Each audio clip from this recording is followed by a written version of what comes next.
up to your knees in love. There's a tree house in the meadow below the mountain peak, the perfect place for lovers when they play hide and seek.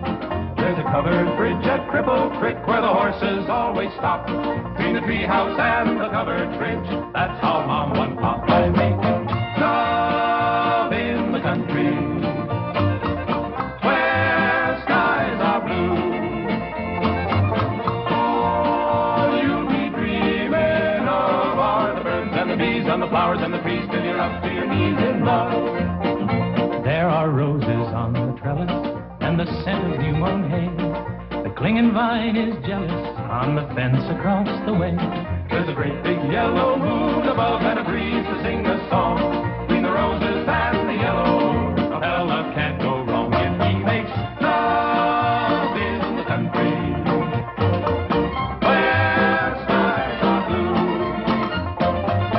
All you'll be dreaming of are the birds and the bees and the flowers and the trees till you're up to your knees in love.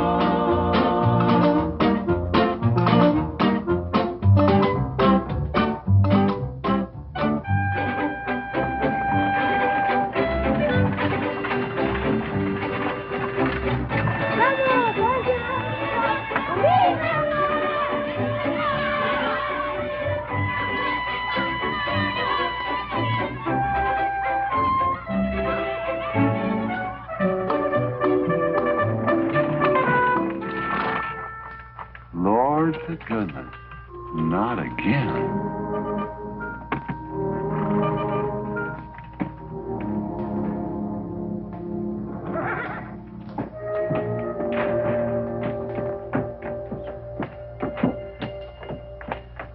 Howdy, Drago. Morning, Curly.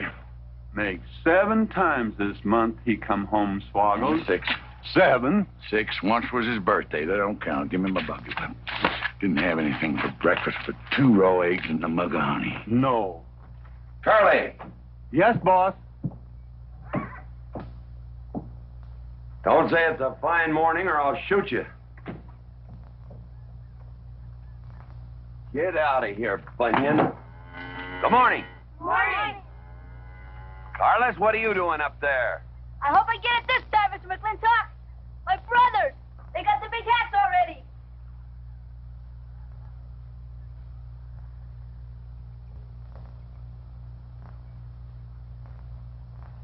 All right, let them have at it.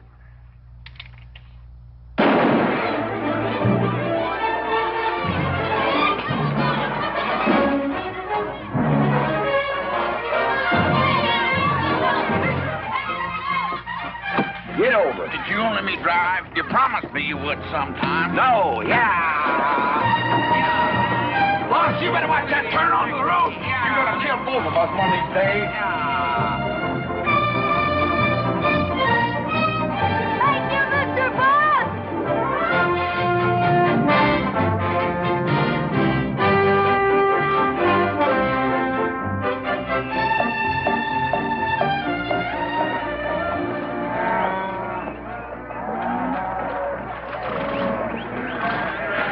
You got cattle in the back, boss.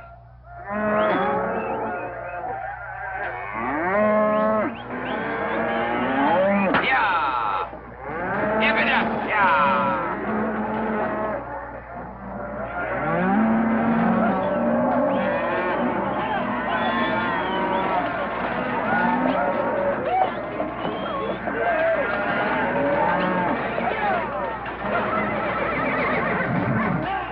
Keep 'em going. 15 cents a pound all the way to Kansas City. Yeah. Yeah.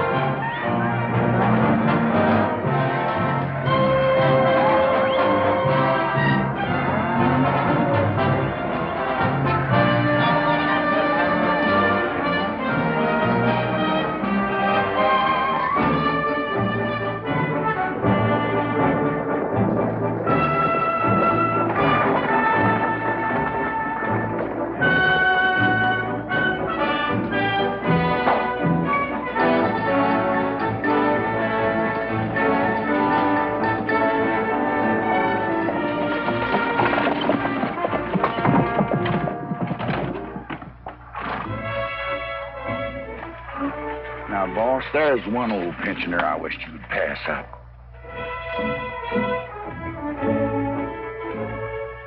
Bunny? Yeah. I knew where I'd seen his face before. He's an old timer. He's just been around town a couple of years. Oh, you have no milk of human kindness. Morning, Mr. Mclintock. Morning, Bunny. Well, I can see you're in good health. Never felt better. Contrary to what you may hear. Me, my kidneys ain't what they used to be, and my liver's been leaving me billies. Drago?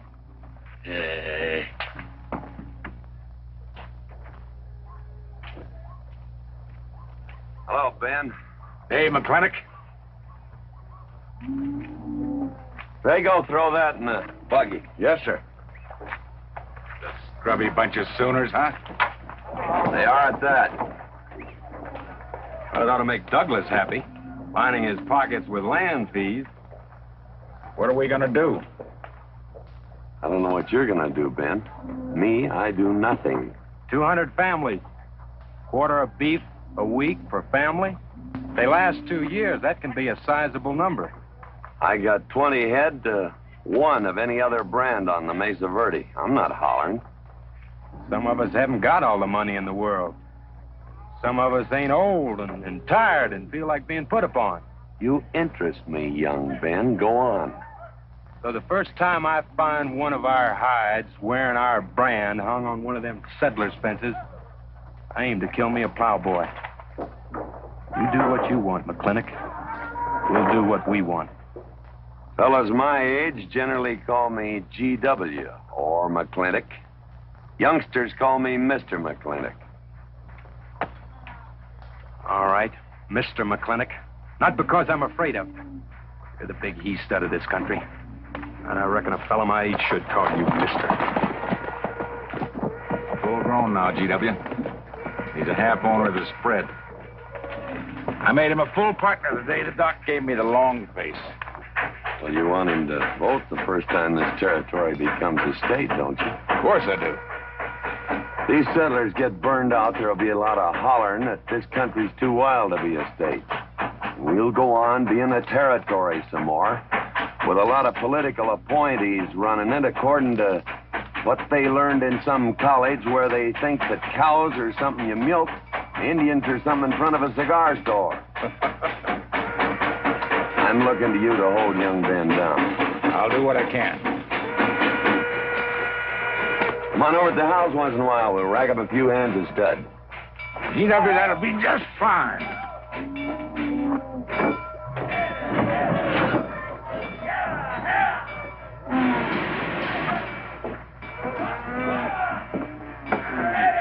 It's a nice morning, ain't it, boss? Everybody's entitled to their own opinion. Like that again, eh? Here's something that'll cheer you up. About 1,000 head. I figure they'll bring about 1,250. They're not as fat as I'd like to ship. They all off the North Range? Yes. Settlers.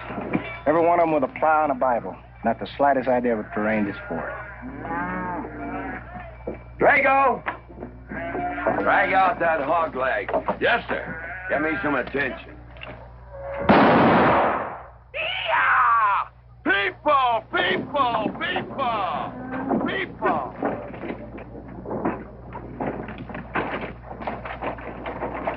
Come on, all of you. Gather around. People, come on. Gather around. I'm Mclintock. You people plan to homestead and farm the Mesa Verde. Yes, sir. The government give us each 160 acres. The government never gave anybody anything. Some years back, a lot like you came in. You had a pretty good first year, good summer, easy winter. But the next year, the last rain was in February. And by June, even the jackrabbits had sense enough to get off the mesa. Folks, do you know who that is? That's Mclintock. George Washington Mclintock. I told him that, Douglas. He controls the water rights on 200 square miles of range. You know that lumber you got? It came from his land. Cut by his loggers and milled in his mill. Douglas, I come close to killing you a couple of times when we were younger. Saddens me I didn't. Can you imagine a man who owns all that? Oh, and mines, too. I forgot to mention them. All that. And he's begrudging poor people a measly 160 acres. That right, Mr. Mclintock? You begrudge us a little free land? There's no such thing as free land. You make these homesteads go, you'll have earned every acre of it. But you just can't make them go on the Mesa Verde. God made that country for buffalo. Serves pretty well for cattle. But it hates the plow. And even the government should know that you can't farm 6,000 feet above sea level. Any trouble, Mr. McClintock? No trouble, Jeff.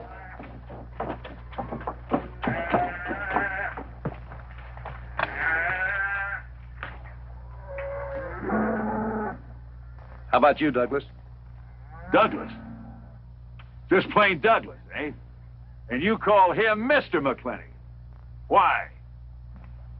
Well, Douglas, I guess it's because he earned it.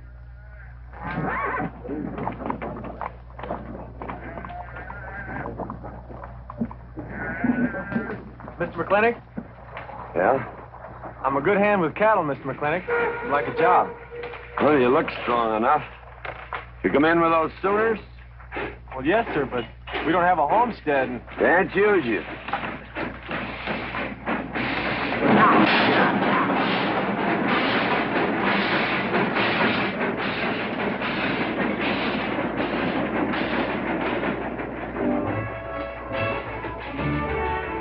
Tough life, ain't it, Sonny?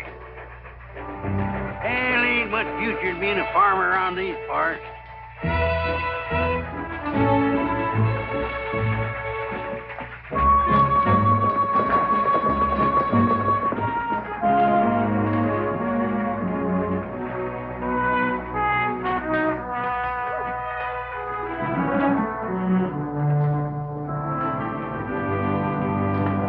Ladies, this is the finest Chantilly lace available anywhere. Chantilly, Mr. Birnbaum.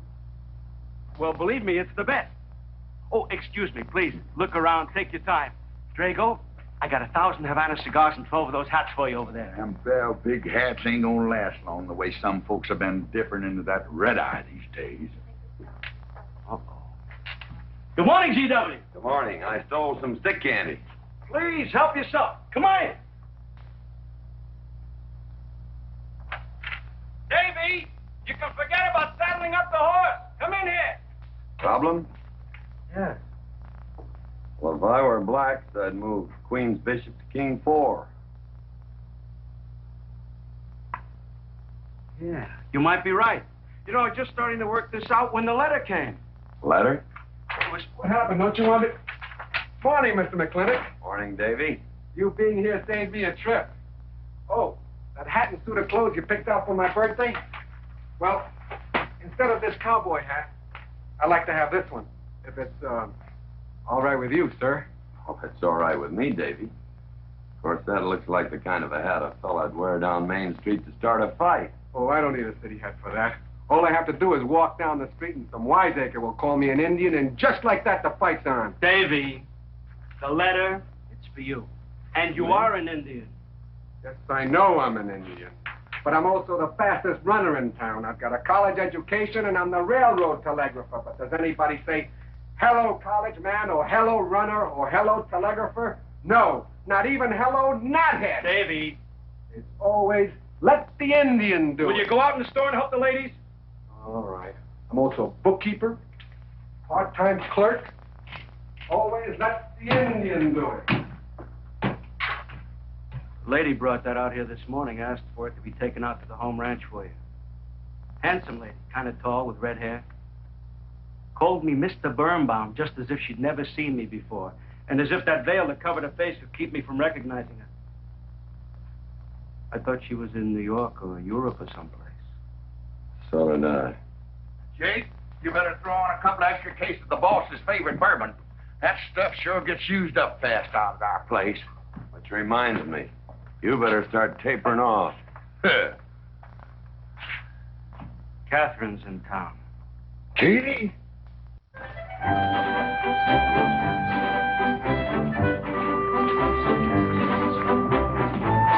Ladies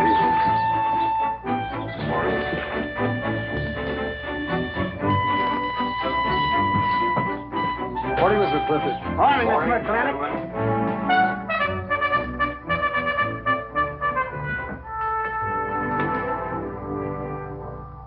Good morning. Good morning, Matt. On all right. Morning, GW. What are you doing in here? Why aren't you out at the desk? Helping out the bartender. Yeah, I see a busy day. Give me the key to room 17. What? 17, and don't advertise it. Here they come, Mr. McClintock.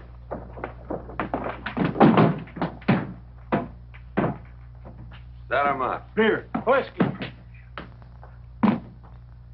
Day off? Off day. Wonder what he's so preoccupied about. Haven't you heard? No, what? Katie's back in town. Katie? Yes, dear. The social arbiter. Well, hi, Sonny. Good morning. Oh, He sure is a polite one. Mr. McClintock, I don't want to bother you. I'm sorry, boy. I told you, no job.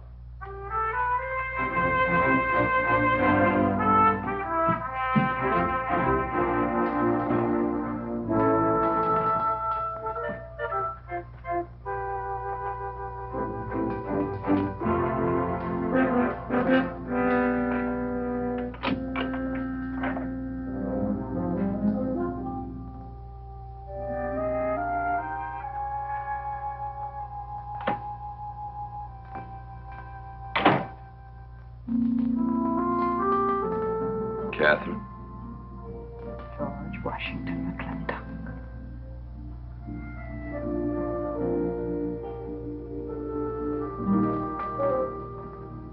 I thought you'd want this.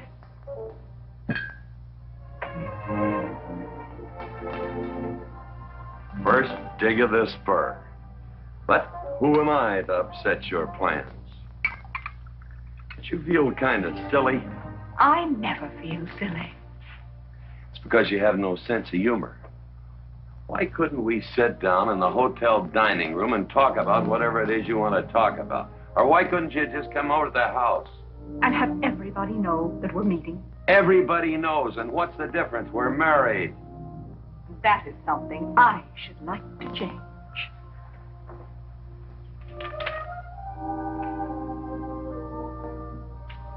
You know the answer, Katie. That isn't why you sent for me.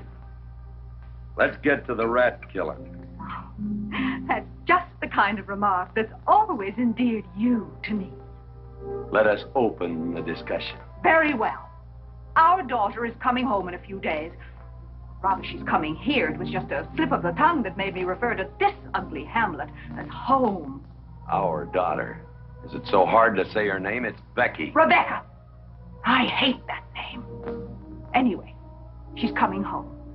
And I hope to persuade you to let her live with me.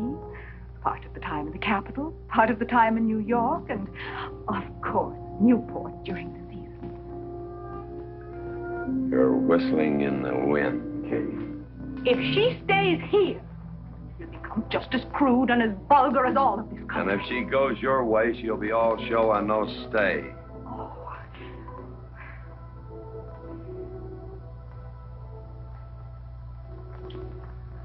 No go, Kate. I hate you. Oh, how I hate you. Half the people in the world are women. Why does it have to be you that stirs me?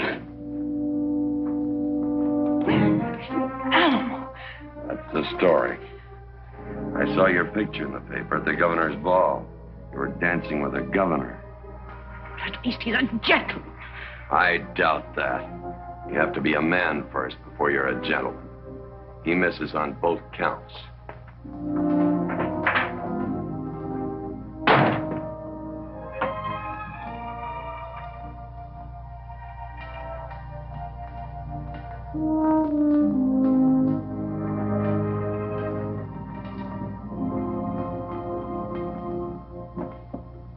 Hey, Sonny, you gonna ask him again? Nope. Hey, boy, you gotta pocket your pride. You gotta beg. You better listen to an expert, Sonny. I'm telling you, you got to grovel. Human nature gets him every time. Mister, leave me alone. Everybody does it one way or another.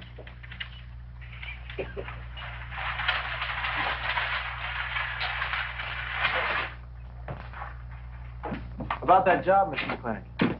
I already told you, son, I've got no need for farmers or use for them. Just 1 minute, Mr. Mclintock. My father died last month. That's how come we lost our homestead. I've got a mother and a little sister to feed. I need that job badly. What's your name? Devlin Warren. You got a job, son. See my home ranch foreman. He's over at the corral.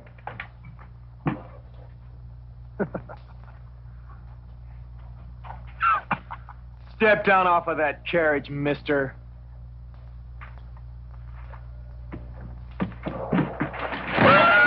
Hold that hog leg. I've been punched many a time in my life, but never for hiring anybody. I don't know what to say. Never begged before. Turned my stomach. I suppose I should have been grateful you gave me the job. Gave? Boy, you got it all wrong. I don't give jobs, I hire men. You intend to give this man a full day's work, don't you, boy? You mean you're still hiring me, Mr. Mclintock? Well, yes, sir. I mean, I'll certainly deliver a fair day's work. For that, I'll pay you a fair day's wage. You won't give me anything, and I won't give you anything. We both hold up our heads. Where do you live? The settlers' encampment, down by the mine. That's your plug? Yes, sir. Well, hop on him, and we'll go get your gear.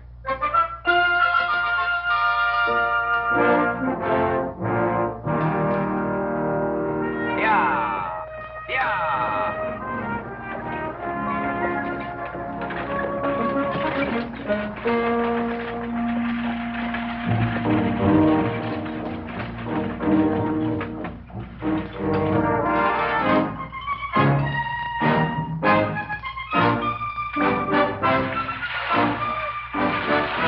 Morning, Mr. McClintock.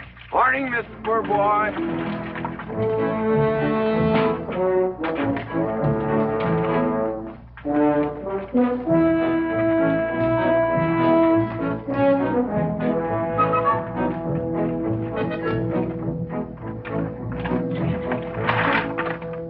I'm sure that all you fine people are interested in knowing just what portion of this new land will be your new home.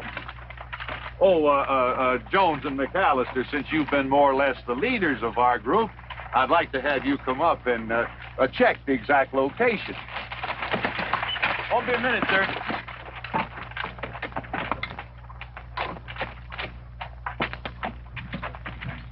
Go after that boy and give him $30. Tell him McClintock pays these riders a month in advance. From the looks of things, they could sure use it, too. Oh, Mom? Mr. Drago. More. Well, and what do we owe this visit from the cattle baron?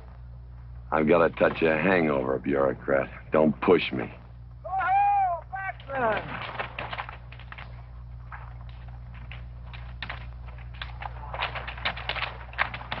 Say, those are Indians. Are there Indians in this homestead land? Friendly Indians, my boy. Oh, Macklin! Oh, running buffalo. Oh, Macklin! Long time we don't get drunk together. And it's going to be a lot longer time, because it's against the law and you're with the sheriff. And if I got my hands full, they came into town to meet the train. The old Indian chiefs are coming home. I heard they'd been pardoned. They don't know when it's arriving, this week, next week, or next month. So in the meantime, I've got to do something with them. Could I cut out a couple of head of your steers to feed them? Otherwise, some of these settlers' milk cows are going to disappear. That's right, Macklin. Cut out whatever you need. Sheriff, are you going to camp these savages with all these settlers? You're asking for trouble. Mr. Douglas, I already have plenty of trouble. Please stay off my back. Running Buffalo, bring your people over to the clay slide. Go. Hello, Mr. Macklin. Tiny Mouth, it's nice to see you. You wouldn't believe it now, but 20 years ago, she was a mighty handsome maid. 20 years ago, you thought so too, Mr. Douglas.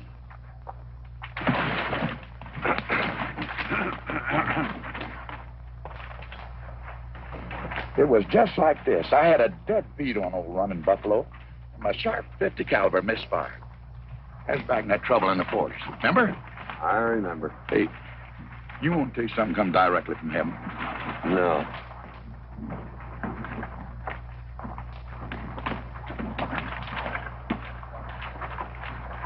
Where'd you get this? That boy's mama baked them. You thinking the same thing I am? She's a widow woman, boss, and she's got a long, hard road home. Hire her.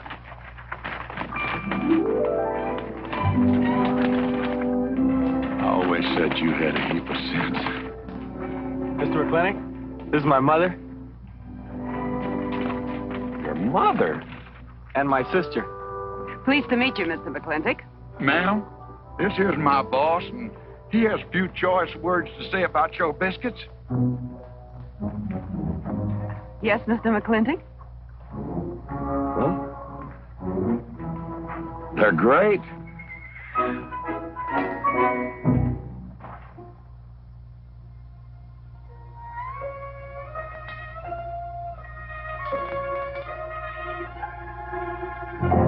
Well, you old Cantonese reprobate, how about it? You fire me? I'd kill myself. I'm not talking about firing you, I'm retiring you. You've been rustling food for us for 30 years. We're gonna put you out to pasture. All you'll have to do is give advice. Be one of the family. I'd kill myself. I may save you the trouble. But, Ching, you kill yourself, I'll cut off your pigtail, and you ain't never gonna get to heaven. I'll be one of the family, I give you my solemn word. but you call me family. Drink too much, get in fight, yell all the time. Cut off his pigtail. All right, I'll be one of the family. Giúp lấy đó. Phải là giúp lấy đó. Giúp lấy đó, hai.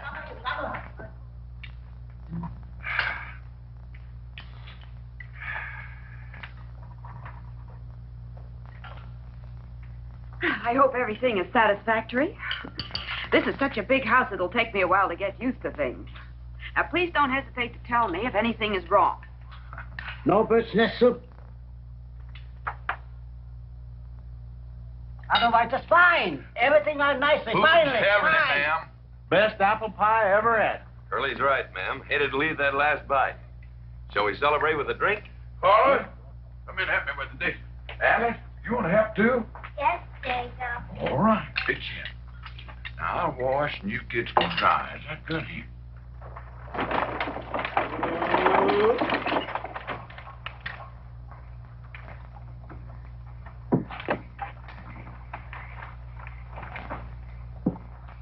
Don't seem possible one woman could use all them clothes.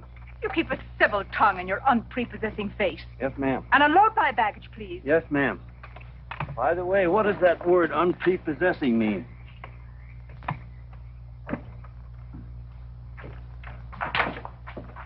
Miss Mclintock. Oh, hello, Carla. Run and help the driver with my luggage. I couldn't trust anyone else in this house to do anything correctly. Luggage? Give him a hand, Curly. Yes, boss. Mr. McClintock? Are you moving back in? Yes, but nothing has changed except my place of residence. And I'd be willing to put up with savages rather than be denied the company of my daughter. And I'm proving that by moving in here. Mr. McClintock, since it's my first day, would you excuse me if I, Go ahead. Oh, Catherine, this is, Dev Warren. Joined the outfit today. Please, ma'am. Thank you. Well, how refreshing. A polite young man here. Where did he come from? He's a farmer. A farmer? Well, I'll be doggone. Kate, welcome home.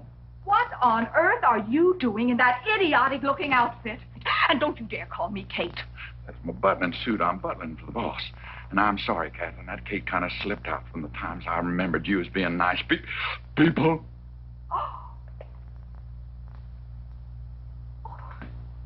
Are you going to stand there with that stupid look on your face while the hired help insults your wife? He's just ignorant. He doesn't know any better than to tell the truth. And I can't help this stupid look. I started acquiring it as you gained in social prominence. Mrs. McClintock, where do you want I should Put him in the master bedroom. Yes. But move Mr. Mclintock's things into another room. Oh, the one back of the stairs would be best so that he can't wake up the entire household when he comes home every Here's night. Just before daybreak. Yes, ma'am. Oh, excuse me. Here's your cigars, Mr. McClintock. I am Mrs. Mclintock. Kate, Catherine, this is the cook. This is the lady who does the cooking for us. Mrs. Warren, Mrs. McClintock. How do you do? Very pleased to meet you, Mrs. McClintock. Very pleased. Likewise. You see, I just came to work here today, and I guess I jumped to the conclusion that this was a bachelor's household. It is, and then again it isn't.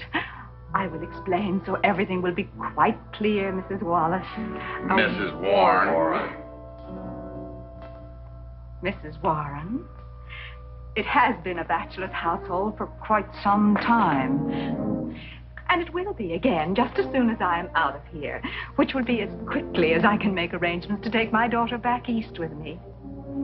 You see, she's coming home from school in a few days, and then we'll be off together, and you can return to conducting yourself as you consider proper in a bachelor's household. Katie. Shut up! Until then, I am mistress in this house, and I will give the orders. You want my breakfast service? Don't let her. Ain't you gonna say nothing, boss? Breakfast in bed. No. One poached egg, tea, toast. Oh, GW. As soon as my things are put away, I want to talk to you about Rebecca. Yes, Mrs. McClintock. Indeed, Mrs. McClintock. Of course, Mrs. McClintock. The toast, lightly browned and unbuttered. Of course, ma'am. Wait a minute now, boss. Where do you think you're going? I just remembered I got a date. But she said she wanted to have a talk. I heard.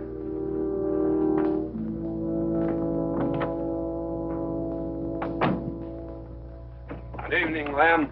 Evening, Mr. Mack. Yep.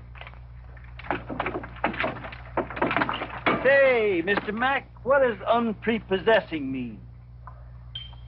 I was called that once, Lem. Looked it up in the dictionary. Best you don't know what it means. Uh-huh. Thank you. You're up.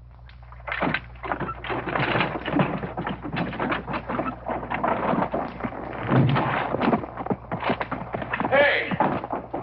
What am I going to tell her when she asks where you went? When in doubt, tell the truth. She wouldn't expect that from you anyway. Where's Mr. McClintock gone? There he goes, burning his last bridge. You see a yellow streak about a foot wide running up down his backbone. Well, Mr. McClintock? He ain't afraid of nothing. I once thought that.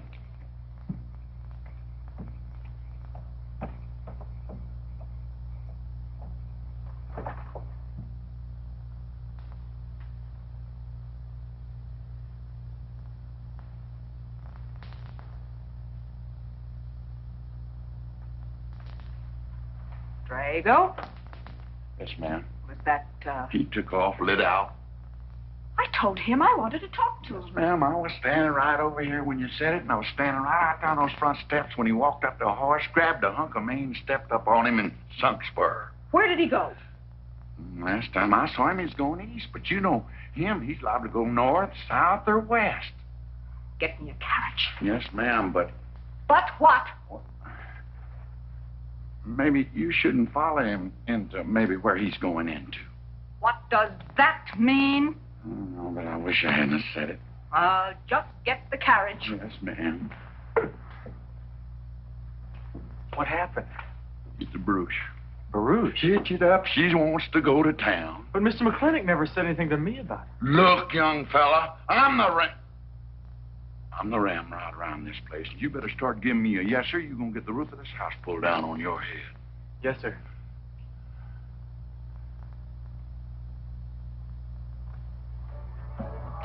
Hello, Davy.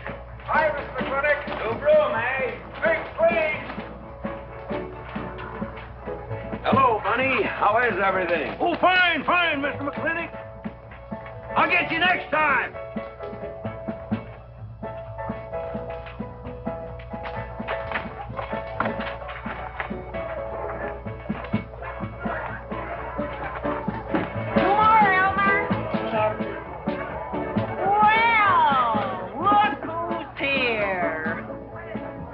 What'll it be, Mac? Same as usual? Ladies? Evening, GW. Jake? Wrong move. What? Chess problem. Queen's in danger.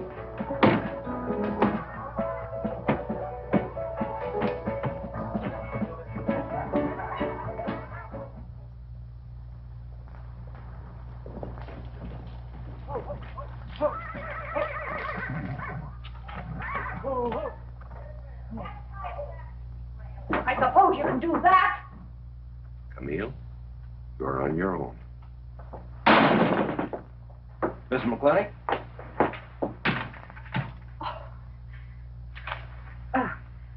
I'm Camille.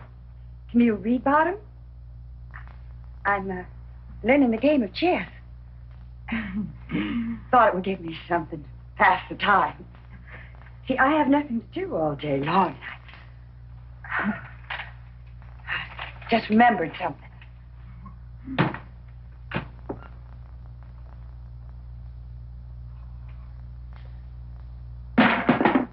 Catherine, I didn't hear you come in. Mr. Mclintock, I told you that I wanted to talk to you. Not now. Could I get you a glass of sherry, Catherine? Oh, thank you, Mr. Birnbaum. I could use one. I came into town behind a runaway team. Drago never could handle horses. That young man whose mother pretends to be your cook. Catherine, your wine. Oh, thank you, Mr. Birnbaum.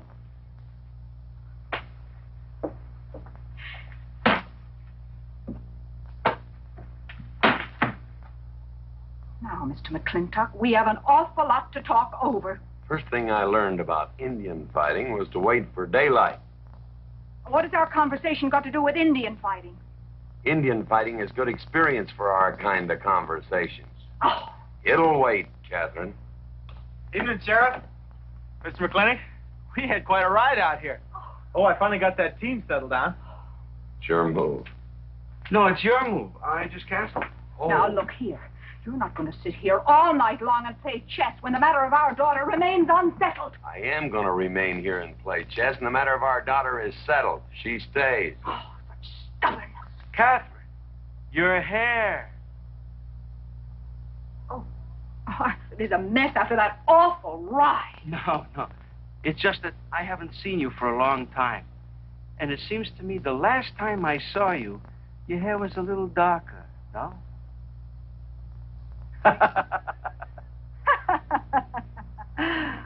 It's a funny thing the tricks a man's memory will play, huh? Mr. Birnbaum, I think that you've completely lost your mind. You have done something to your hair. I have not. Had it been none of your business. I'm certainly not going to put myself in the place of those blondine trollops that you seem to prefer. Take it. Oh. Fill it. Oh.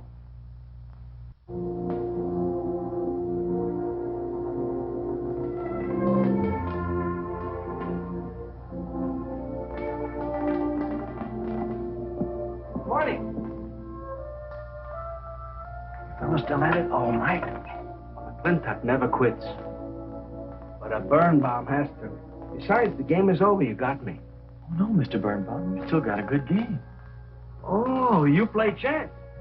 Please, take them.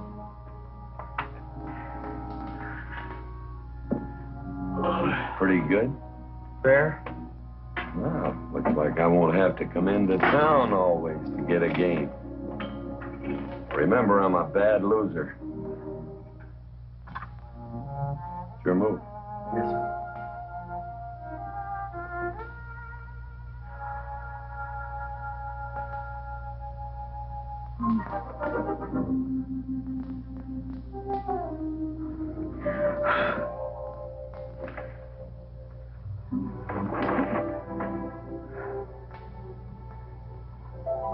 Good morning.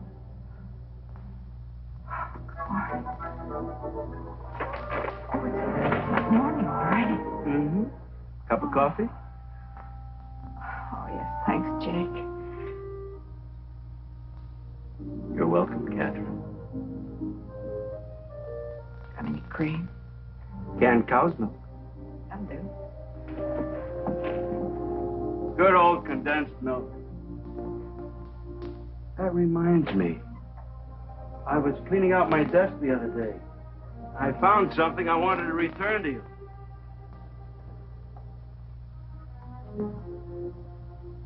Here it is.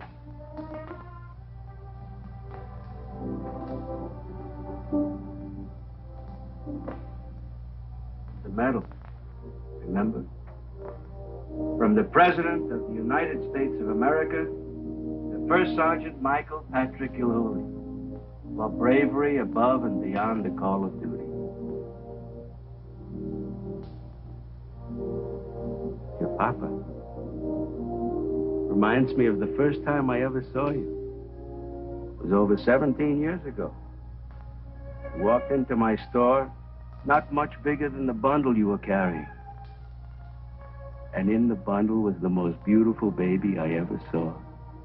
And was she hungry? You walked all the way from Superstition Creek just to trade me that medal for a case of canned milk. GW was off somewhere as usual, fighting Indians. Sheriff! Sheriff Ford! Well, have you seen the sheriff? Kind of early for him. To try his house? Why did I think of that? Looks like Birnbaum's is open. Maybe somebody in here knows. So there you are, Sheriff. I told you you were headed for trouble. Trouble? I want to know by whose authority you let those Indians stay in town. Those savages are wards of the government, and I am the representative of I that told Sheriff Lord that he could put him up down by the clay side. Because the town's named after him, he thinks he owns it. Well, you check the books in the recorder's office, and you'll find I do own a fair piece of it. Agard, if you knew anything about Indians, you'd know that they're doing their level best to put up with our so-called benevolent patronage, in spite of the nincompoops that have been put in charge of it. Those Indians need my permission to leave the reservation. Those chiefs have been giving orders all their lives. It's pretty hard for them to understand that they have to hold up their hand like a schoolboy in a classroom. The law is very clear. I told you you'd get no satisfaction from these people. But we'll get the girl back. Girl? The girl the Indians kidnapped. But don't worry. I armed the settlers and set them to rounding up those red devils. What is this about a girl? Billy Jones, one of the settlers' daughters. The Indians kidnapped her. That's ridiculous. And you turn loose a lot of farmers with shotguns? I certainly did. You're insane. Let's go, Sheriff. Mr. Douglas, Oh, Miss Mclintock. much as I hate to agree with GW about anything, you haven't changed a bit. You're still an hysterical fool. Coming to town, I got worried. What about? Thought maybe Katie shot you. Not yet, Drago, but it took restraint. Wait a minute. We better take Agard along. Not that he'll be much help. Drago, get him on a horse. Just a minute. Well, I'll drive. Yes, sir. Agard, what are you doing? Agard, this is serious. Stay with him, Agard. Stay with him. Agard, will you stop showing off and getting this buggy? Mercy. Mercy. That horse is a little green.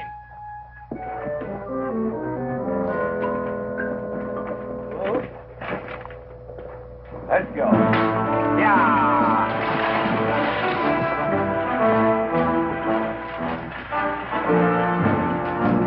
Just where do you think you're going? Don't use that range boss tone of voice with me.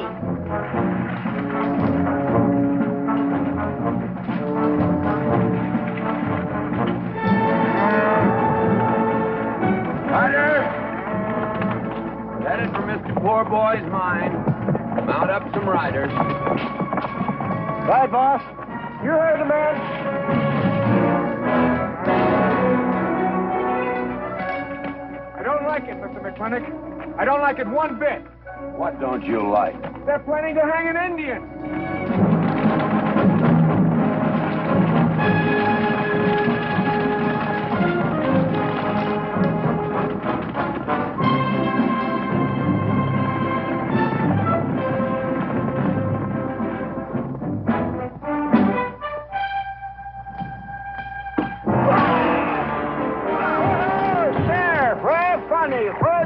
scared.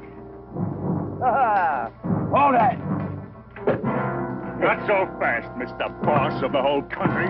Unless you want to wear a big hole in your middle. How long is GW going to let that cheat-chalker push him around? That cheat-chalker has a sawed-off shotgun. How do you know she didn't wander off someplace or meet some fella or something? What are you saying? That I didn't raise my girl right? That she'd wander off all night with some man? There's a lot of things I'm not saying to you, mister. Well, you got a sawed-off shotgun in my middle. But how do you know this Indian had anything to do with it? She's gone, ain't she? She's gone. Pa! Pa! I'm over here! Pa! Been looking for me, Pa? Where you been, gal? Young Ben took me for a sunrise ride, and the horse wandered away. You come down over there. But, Pa! She's telling the truth, Mr. Mclintock. We wasn't doing nothing. Well, that's not important right now. The important thing is that you don't draw that hog leg, or this will be worse than Dodge City on Saturday night. Wagon.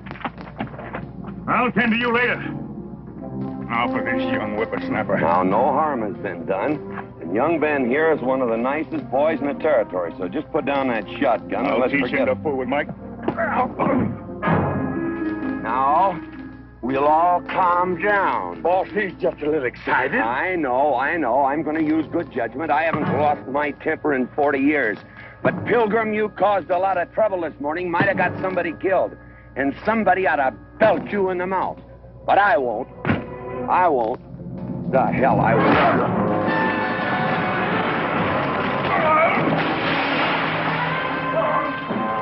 Mclintock Rider!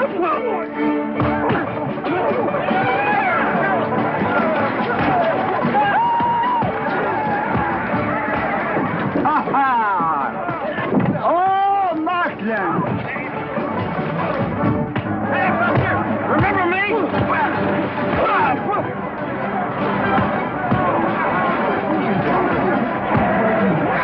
Hello, sir. Nice party.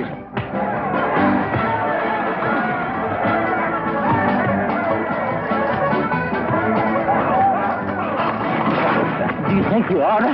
I ought to what?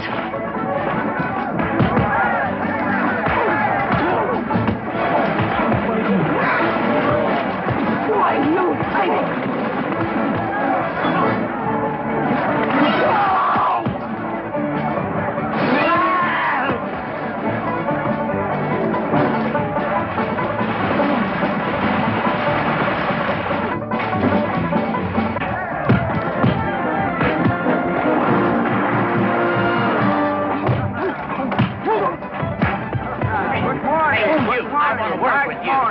Just a minute. What do you do? My glasses. Hey, now stop this or you'll be sorry.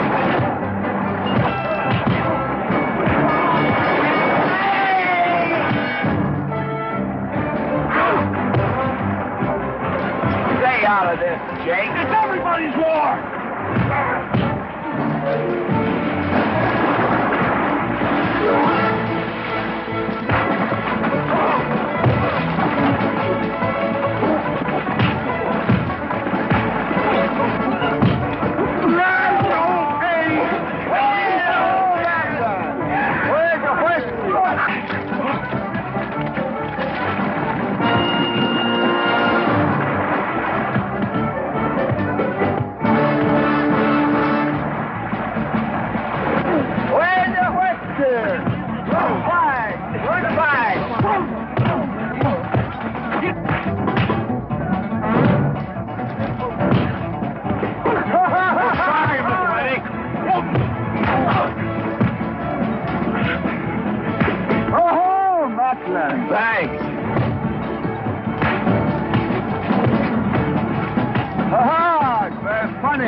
Mrs. Mclintock. Buddy, you big...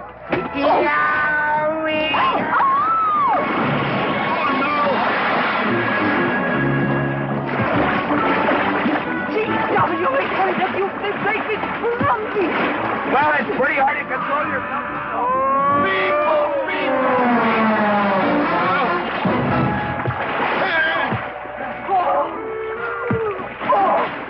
Oh, Macklin!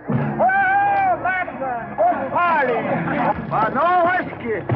We go home.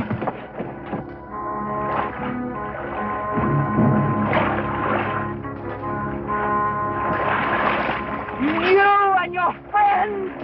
Well, we at least saved your hat.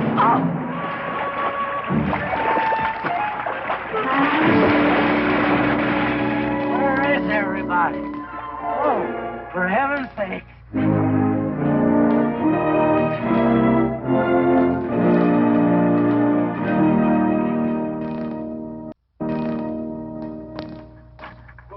Whoa. Drago, will you never learn how to handle a team? Yes, ma'am, I'll sure try. I'll tell you that now. Try me, family. You want to lose your pigtail? I lose faith. Lousy lot of him. You want to lose more than that? Kate, Yes? we could be a big help to one another. Like what, may I ask? Oh, we could wash the mud off of each other. We used to have quite good times doing that sort of thing. There are a lot of things we used to do. Good night, Mr. McClintock.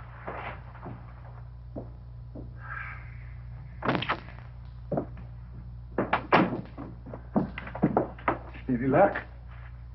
What are you talking about? I mean, divorce. She still wanted you. Yeah. You know something? Women are funny. She fought like a wildcat on your side out there this afternoon. Come home, she slams the door in your face. That divorce business, is that what you get when you pay a woman not to live with you? That's about it. Some women I've known it'd be worth it. You know, if we had any moral character, we wouldn't be standing here covered with mud drinking when we should be washing. G.W. Drago.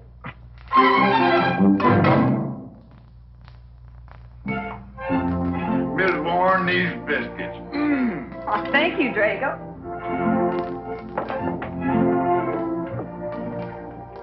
Good morning, Mrs. Warren. Good morning, Mr. McClintock. Breakfast for the boss? If that's the way you want it, Mr. McClintock.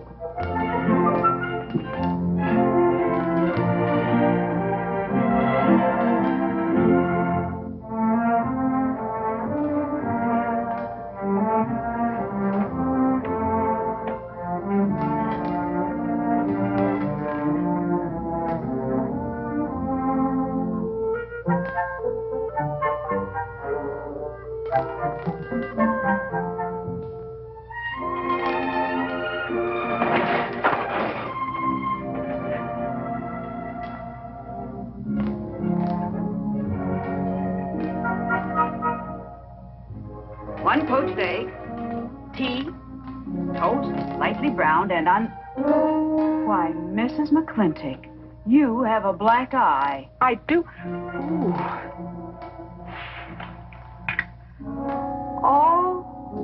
Oh, and Becky's coming home today. And that's not all. There's a little something we'd better get settled. There are no men listening now, so we can be ourselves. Oh, sure, I let you get away with all that guff the other night. But now that we're alone... When I want the opinion of the hired help, I'll ask for it. You know, you could wind up with 2 black eyes. What? Oh, I realize you had to put on that big act. We always have to just before we get ready to forgive them. Generally for something they haven't done. But you and I both know that's just to keep them from getting the idea they run things. McClintock give you that black eye? No. Nobody gave it to me. I won it.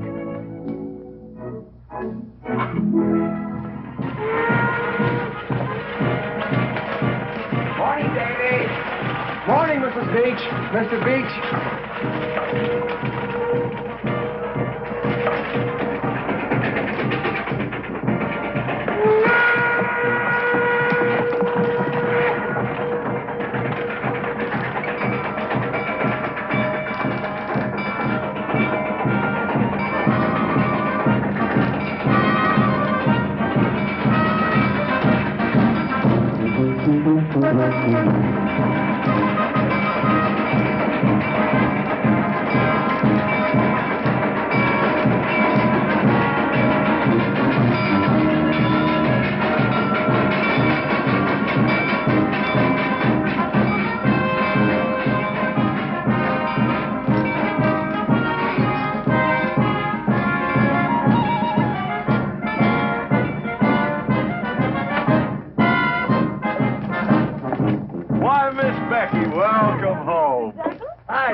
to see you again. Daddy! Well, Daddy! Oh. It's been 2 long years. I guess I'm going to have to stop calling you Tomboy. Oh, Becky. Mama! Oh, darling. I wasn't sure you'd be here. Oh, I've been here a few days. Oh, Becky, I've bought you 3 of the most beautiful dresses. Oh, Uncle Drago! Oh! Did you bring your old uncle a coming home present? Sure did. What is it? A mustache cup. And what did you get me? Prettiest Palomino pony that ever packed a saddle. Broke the stand, drowned, tie, and the counter. Oh! Uncle Jake! Oh! What are you doing in Mr. Douglas's tuba? Oh, Mr. Douglas had a little accident. I brought you a whole shipment of licorice sticks. But now that I've seen how much you've grown, I think we better exchange them for a couple of bolts of dress goods, huh? Thank you. Oh, the mayor was going to be here, but he had to go to the territorial capital on a horse theft matter. But I'm going to give his speech. Oh,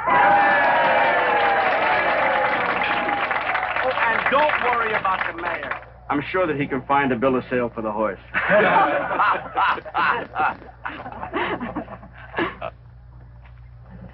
Ladies and gentlemen, we are here to welcome the fairest... What am I doing?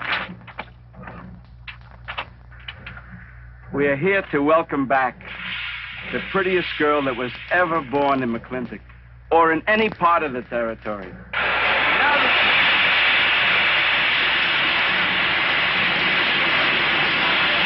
Hey, Davey! Yeah? Got something for you. Yardmaster up the junction told me to let him ride, so I locked him in here. I've had my scalp a long time, and I aim to keep it.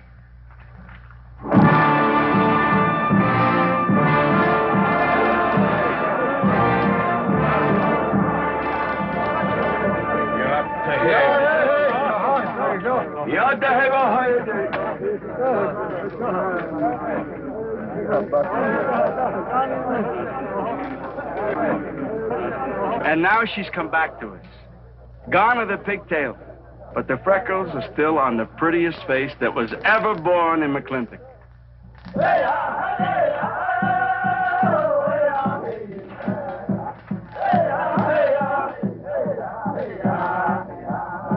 Hey, that's Puma.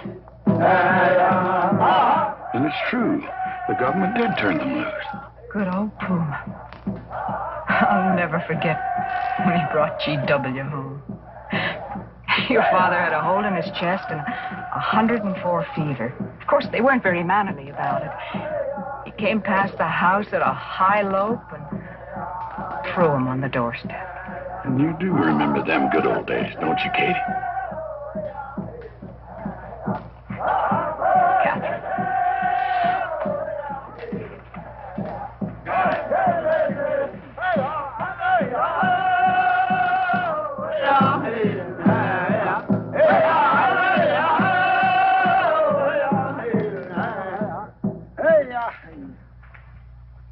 Yatta hey, my friends. Yatta hey. Puma, honored enemy. Does big Mclintock forget, also blood brother? No, I'll never forget that. All wound. Does it hurt still? I feel it when it comes on to rain. An inch higher and I wouldn't have had to worry. Our big Mclintock, that was remembered fight. We return with news. Our people have more trouble. You see, I learned good English now, big Mclintock. Learned in white man's jail. But we would have you talk our cause at government hearing. I understand that Governor Humphreys is going to preside at that meeting. Yes, Puma, I'll translate your wishes. Mr. Mclintock, could I impose on you to use your Comanche to tell these Puma is chiefs... chief of the Comanches, and he speaks English very well. Oh, well, your people will have to follow my instructions to the letter. It is the law of the land... Well, now, just a minute. Well, for heaven's sakes.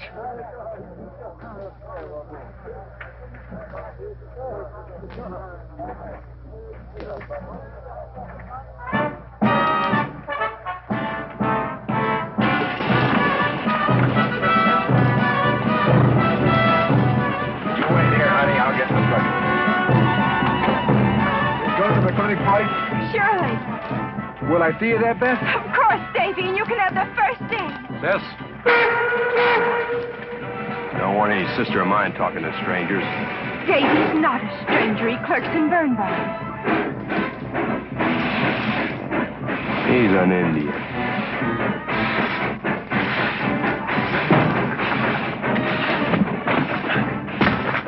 Darn you, Drago! Now look what you've done. Baby, this is Devlin Warren. He works for your papa. Dev, this is Miss Becky Mclintock. Those are my things. Yes, ma'am. Oh, I don't own you anywhere, Miss Becky. What do you mean? Oh, I mean, you look so much like your mother. Well, even prettier. Oh, Mr. Warren. Mother's much prettier than I am. Many a fight started with words like that. Come on, get in the boat. Hello, Jing. We got jelly pie for dinner. Oh, I'm not cooking. No, he's not. Junior! Yes, Miss Becky. You remember Junior Douglas, Mama? Oh, of course. How's college? Valedictorian, 95. Oh, congratulations. Oh, Mr. and Mrs. Douglas, we will see you at the party, of course. Oh, delighted. Well, it'll be pretty hard to keep young men away. Yes, sir. Drago? Yes, boss. Baggage all on it. G.W. You remember young Junior? Oh, yes. Like father, like son. Mr. Mclintock, I hope you don't think I'm being presumptuous in asking for the honor of calling on Miss Rebecca. Well, there she is. Ask her yourself. Well, thank you, sir. Jing, now I'm going to get fired. Get up out of here. Thank you, sir. Thank you. Have you no manners? See you at the party, Junior! Yeah. Yeah, what? Like father, like son. What does he mean, Matthew? Come on, Jing. Grab a root and growl. Well,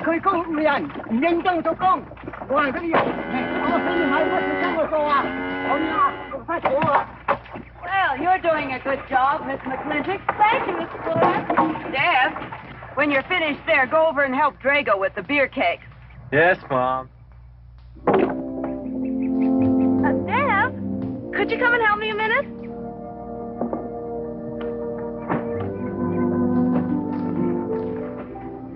I certainly was surprised to hear you went to college.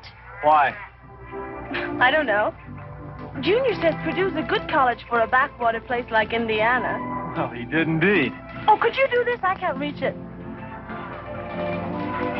Why didn't you finish college? Lack of funds. My father got sick, and he had to come out west. So he took out a homestead. You know, your mom's sure cute. It's too bad you didn't inherit her eyes.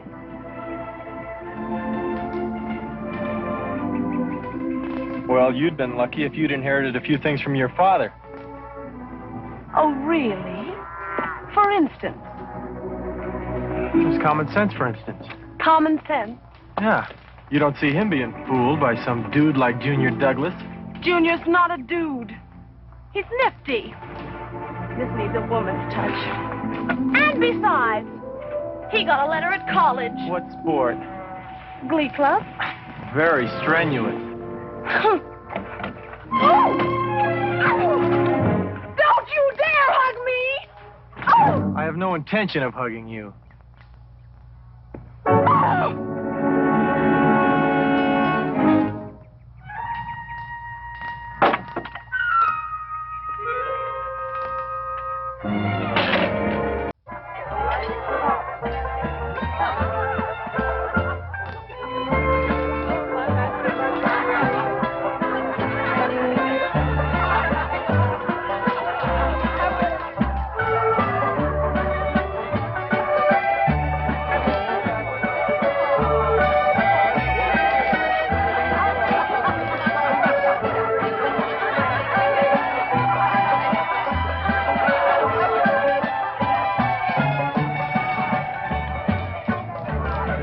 Ladies all look lovely, Catherine.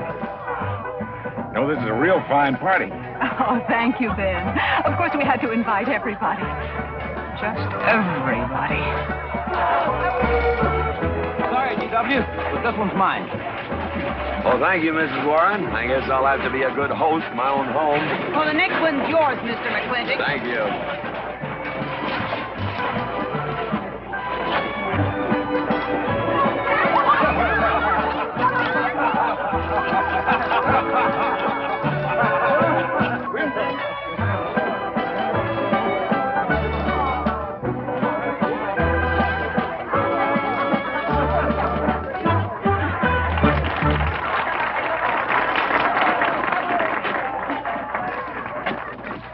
Draco, go and do what I told you to do. Oh, Katie. Catherine, and do as you're told. Oh, Drago, do this. Drago, do that. Yeah! People! This Douglas feller. Draco! Yes, ma'am. Matt Douglas, Jr. is going to bring you folks some of the latest Terpsichorean dance steps, brand new, brought by him directly from New York City. All right, Mr. Fiddler.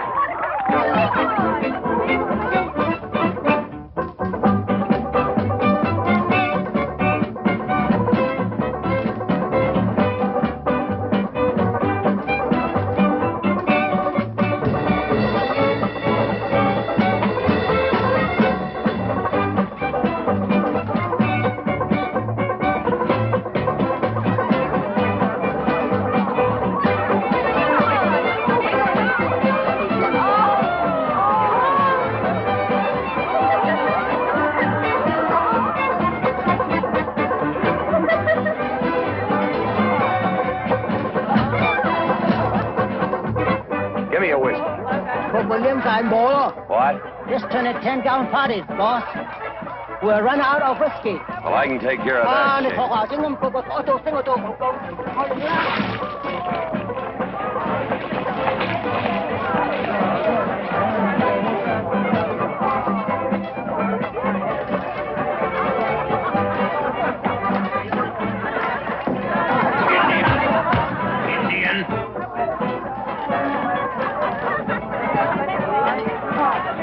Still got any ideas about asking my sister to dance?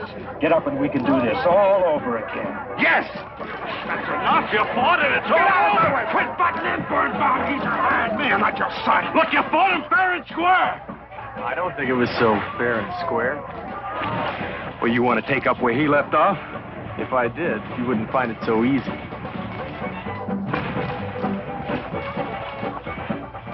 Now we've had enough of this. Well, when are you going to quit walking away? Just as soon as we're out of sight of the party. A little lesson I learned back home, don't fight in front of women. Well, we're out of sight now. So we are.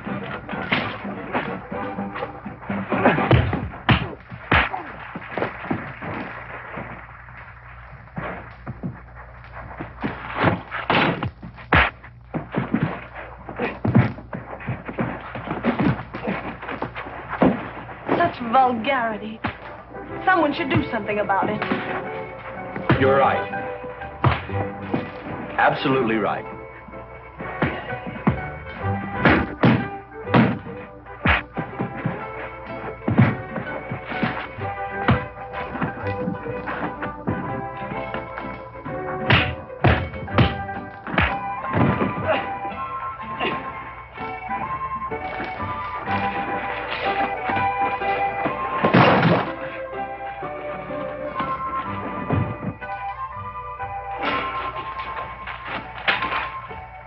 Young Ben? I'm all right, Mr. Mclintock. Pretty fancy fighting for a country boy. 2 years at Purdue, Mr. Mclintock, on the boxing team. I never thought any farmer could whip me. You sure did.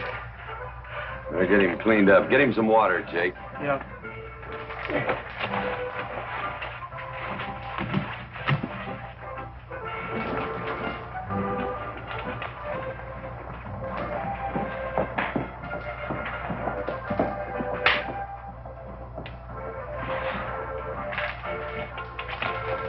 Get yourself cleaned up.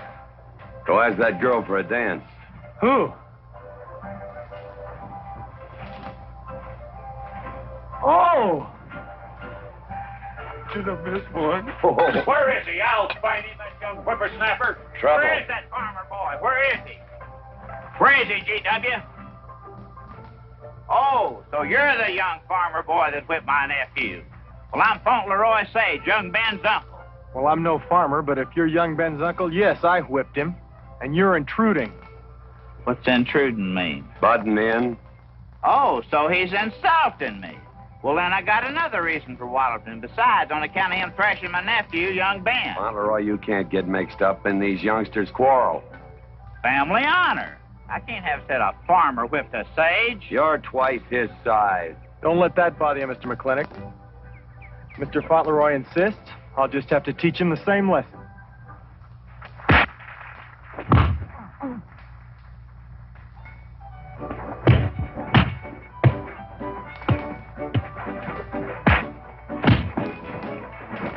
Say!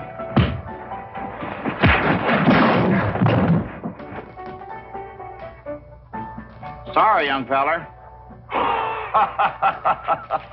Hate to have to do that, young fella. No hard feelings. Not yet. Not yet what? I mean, that isn't all. Now, wait a minute. Fauntleroy, we're going to make this a fair fight. Of course we are. Of course we are, G.W. There'll be none of this. I wouldn't do that, G.W.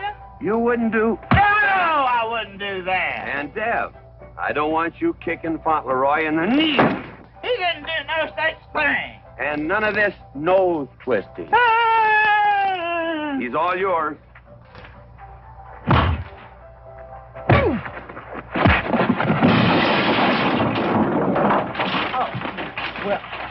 Well, where are my glasses? You all right, young feller?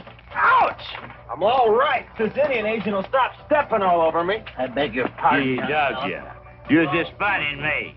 But I want you to know that boy fought me a fair fight. Well, I'm glad to hear that, Fauntleroy. Here's my uncle. Fauntleroy, what have you been doing? I hope my uncle didn't bother anybody. No bother. I think we'd better join the ladies before they get curious. Drago. Fauntleroy, let's line them all up for a do-si-do. Jake, you think tincture of arnica would help? Could be. Used to help you. Gentlemen, to the medicine cabinet.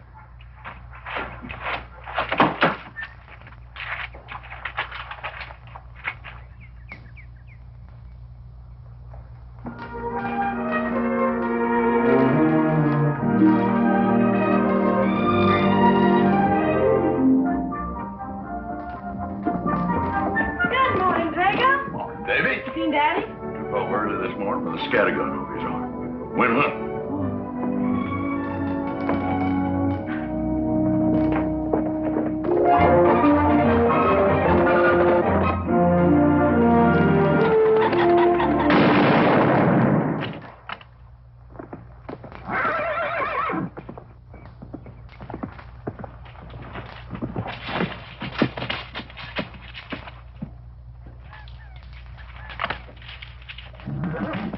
Morning, Daddy. Good afternoon. I'll get you out so early. Something I have to get straight in my mind. Yeah? What? Mama.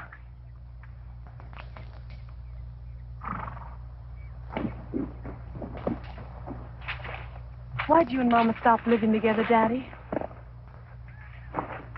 Why'd you separate? Aren't you going to answer me? No, It's sort of my business, I think. I don't. Is it another woman? Usually is. At your age, you always know what's usual. Is it Mrs. Warren? Becky, I don't want to start laying the law down your first day back home. But I'll have no more such talk. First time I ever saw Mrs. Warren was last week. She has a job here at which she's very good. And I hope you'll have the good manners to not pry into other people's business. Your mother's and mine. Pretty good shot, Daddy. Oh, I can understand your trouble. Mama's often so, well, so petulant. Petulant? You learned a lot of words back east, Becky. Wish to God they'd have taught you some meanings. You were only about 6 months old when your mother stayed alone with you in a sod hut under 8 foot of snow, while I moved the herd 300 miles south to try and save it. Saved about half of it. You were a little more than a year old at the time of the great Comanche raids. We stood off 500 Plains Indians for 9 days. Petulant, Becky? I think you better go on home. See that Ching gets those birds.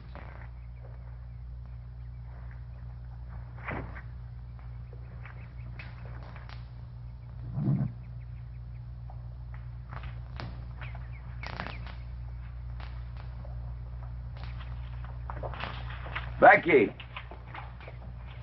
Come here.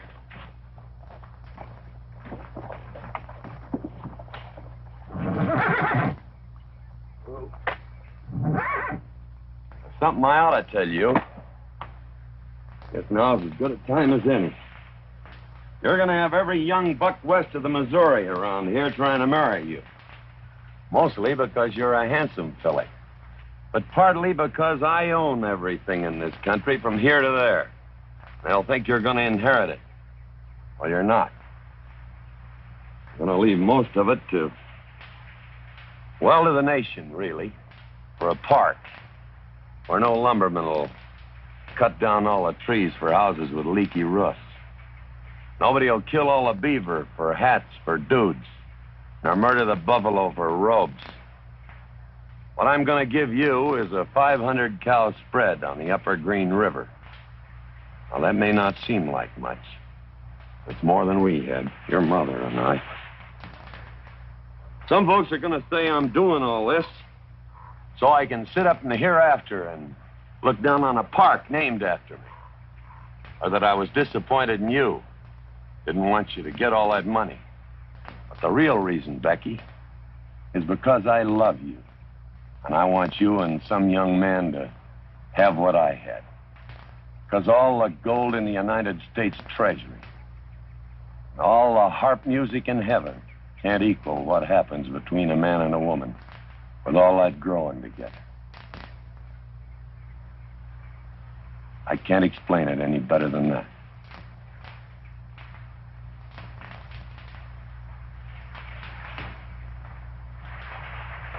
All right, Daddy.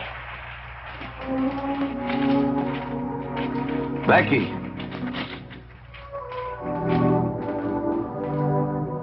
When you're as old as I am, you'll thank me for this.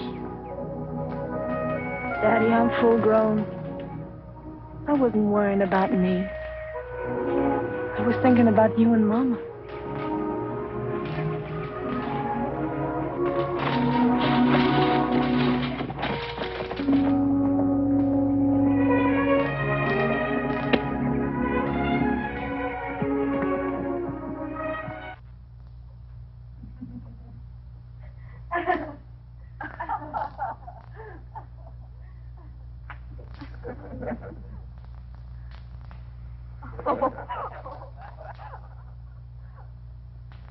Oh.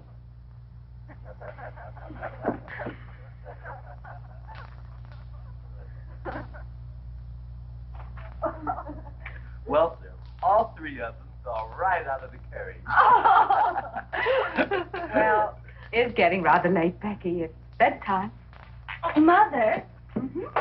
He brought this. He must have intended to use it. Oh, well. Sing us a song. Well, if you really want me to. Gosh, I haven't played in You quite... know just right for me. Sure. It's the rage now. Oh. Oh. Dev, what are you doing? Oh. I just thought I'd get another cigar. Well, you've got one in your mouth and two burning in the tray. Not move. Fellas want me to play all the time. You're cuter than a baby's dear, and softer than a mouse's ear. I want the whole wide world to hear. You're just right for me. You're sweeter than... Oh, no, not that rhythm, Junior. Do it the way they do at the plaza. I know the words. Sure, Becky. Will you sing with me? Of course. All right. I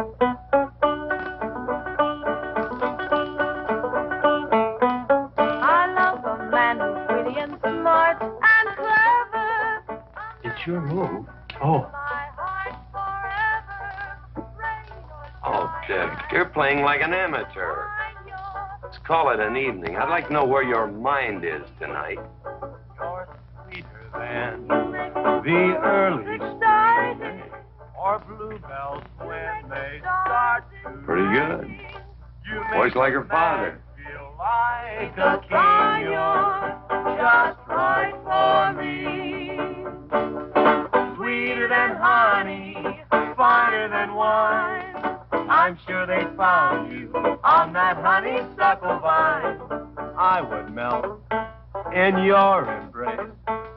Disappear without a trace. To die like this is no disgrace. This is the time. This is the place for you. Just right for me.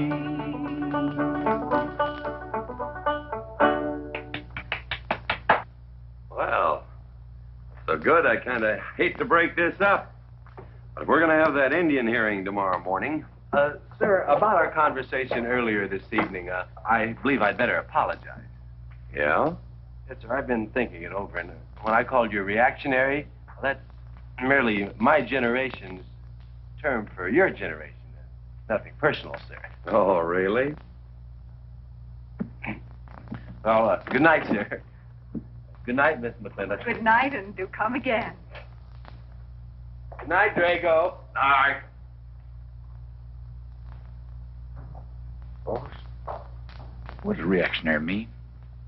Me, I guess. He says that anyone that wanted to sell at a profit was a reactionary. Was we reactionaries back in them days when you was selling beef cattle for 6 cents a pound on the hoof? Well, no use arguing with him. College boy.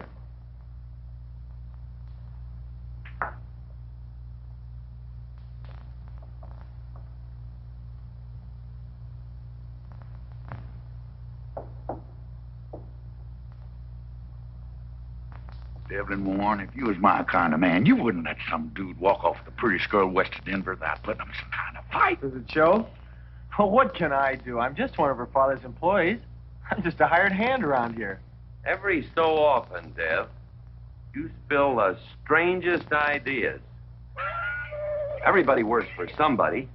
Me, I work for everybody in these United States that steps into a butcher's shop for a T-bone steak. And you work for me. Not much difference. Daddy, a terrible thing just happened.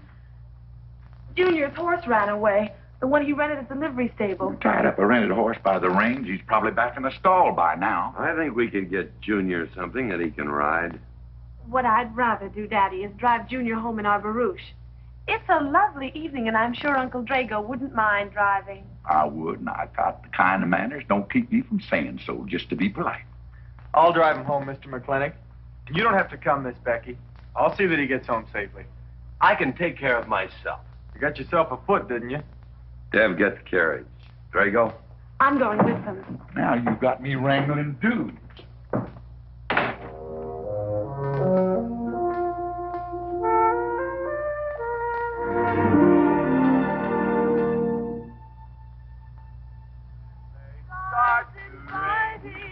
You make a man feel like a king. Just right for me. Miss Becky, somebody better help me watch the road. You know, I'm new around here. Might take the wrong turn off. Devlin Warren, you know there isn't a turnoff between here and town.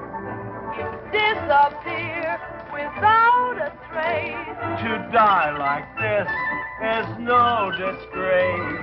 This is time. This is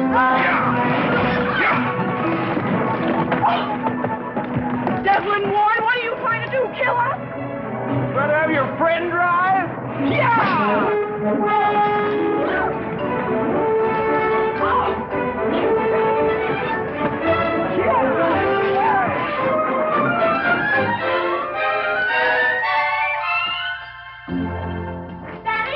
Daddy, I have never been so humiliated in my entire life. I said what I said, and I'll stand by it to the death. Shoot him, Daddy. Shoot him at once. Well, why? My honor is at stake. Well, now, Your Honor. Absolutely. He impugned my honor. Impugned? What does that mean? Slander. He slandered my honor. He did? I said what I said, and I'll stand by it to the death. He admits it, see? Shoot him. Well, what is he admitting to? Why, he called me a... I won't even repeat the word. I didn't necessarily call you anything, but I said what I said, and I'll stand by it to the death. Well, just for the tally books, what did you say? I said that any girl who would permit a man to kiss her before they're formally engaged is a trollop. He said it again. Shoot shoot him. Now, hold on. No, don't hold on. If you're my father, if you love me, you'll shoot him. Well, I'm your father, and I sure love you. So? Oh, you shot him. You really shot him. Hey! He died. If he dies, he'll be the first man ever killed with a blank cartridge. We use this to start the races on the 4th. Hey! I'm on fire! Oh, you poor dear. Poor dear? You'd have had me shot in cold blood. But it didn't happen. Yelling I insulted you and all. What you need is a good spanking. Deb! Daddy!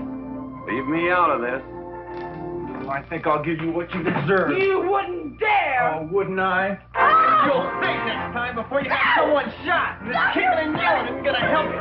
Don't you! Oh, Daddy! Wait a minute! Daddy! Oh, Daddy! Help me! Don't! Daddy, boy, I hate you! Sorry! Oh, G.W., was that a shot?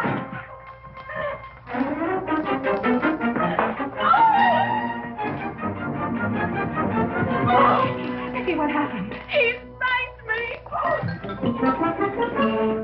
You spanked my daughter? Dev. You mean you stood there while that brute beat our daughter? G.W., what's happened to you in the last 2 years? Part of valor, son. Oh, isn't it enough that you've always treated me like a squaw without subjecting dear, sweet Becky to this crude, vulgar way of Catherine, life? you women are always raising hell about one thing when it's something else you're really sore about. Oh. Don't you think it's about time you told me what put the burr under your saddle about me? I don't intend to stand here and hold a midnight conversation with an intoxicated man.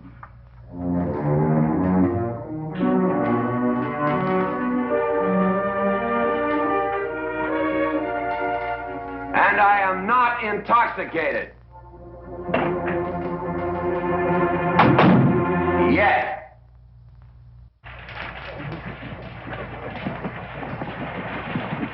Hello, Governor! Hello, Governor!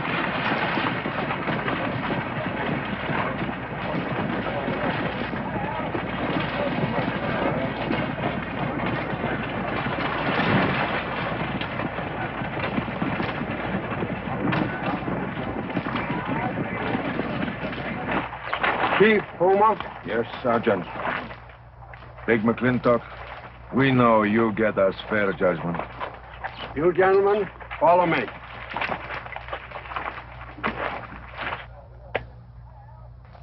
Well, Jake? G.W.?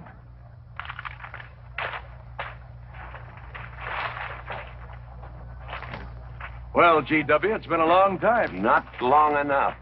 Cuthbert. Your husband is a rude man. Yes, Cuthbert, I know.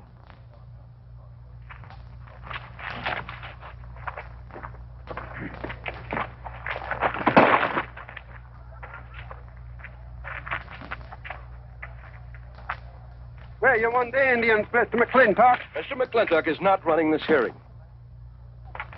Sergeant, seat those Indians. Yes. Gentlemen, be seated. Oh, the whole tribe here want to come into town. Proceed, Lieutenant. This hearing is now in session. Governor Cuthbert Humphreys presiding. Good luck, Daddy. Afraid it's a packed court. Government Edict number 826 has ordered that the Comanche Nation be transferred from their present reservation to Fort Sill. It is the government's claim, as filed by Indian Agent Agard, that these chiefs, after being released from prison by a kindly government, did then rouse and incite defiance among the tribe against said order. It seems, gentlemen, that although some of these chiefs speak English, Chief Puma is quite at home in our language, they have chosen Mr. Mclintock to be their spokesman. I speak for the Comanche. Or rather, I offer this translation. Proceed, Mr. Mclintock.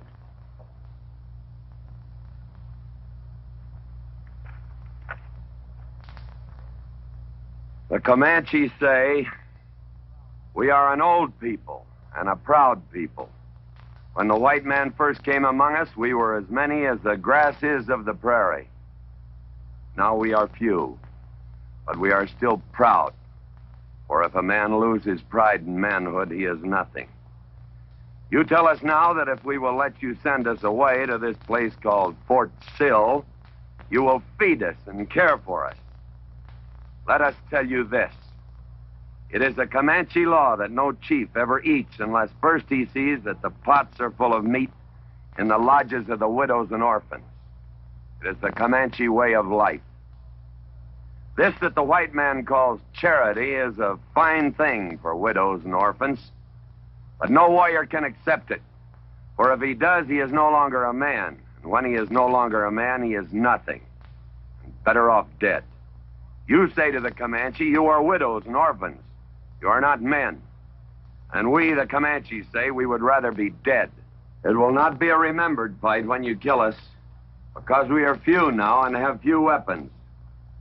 But we will fight, and we will die Comanche. Thank you, Big Mclintock. Am I to gather the Comanche defy the government of the United States? Yes, you may gather that the Comanche defy the United States government, or at least this commission. Gentlemen.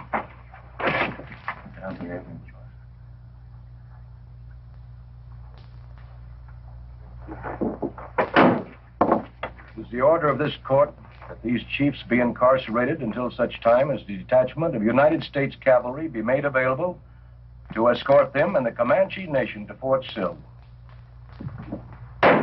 This court is adjourned. Oh, Mclintock! You are important chief amongst these white people. Sway them. Have them give us few guns to make the fight worthwhile. Let us have one last remembered fight for end of Comanche. I almost wish I could arrange that, Puma. Ahalani cha. Ahalani cha. Sergeant. Yes. First guard. Carry on. Gentlemen.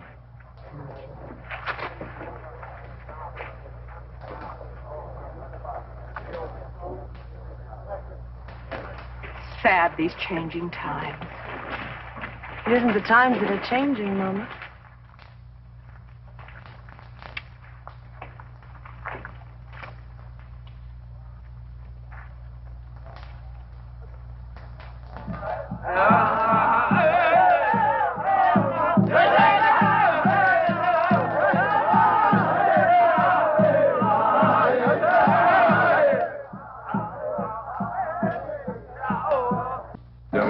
Hello, Lem.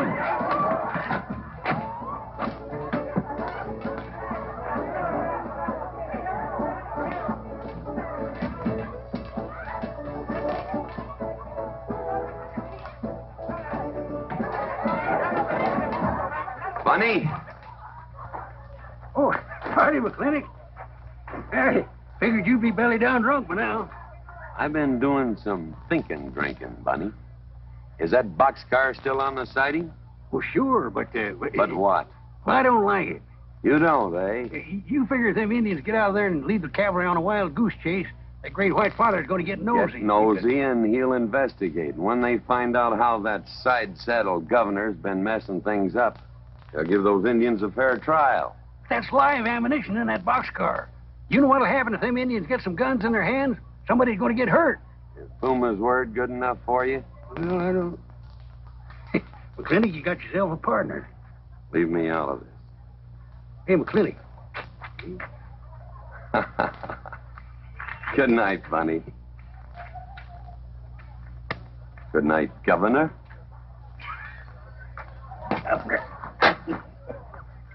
There is the Katie with her light red hair, sweet as the roses on the summer air.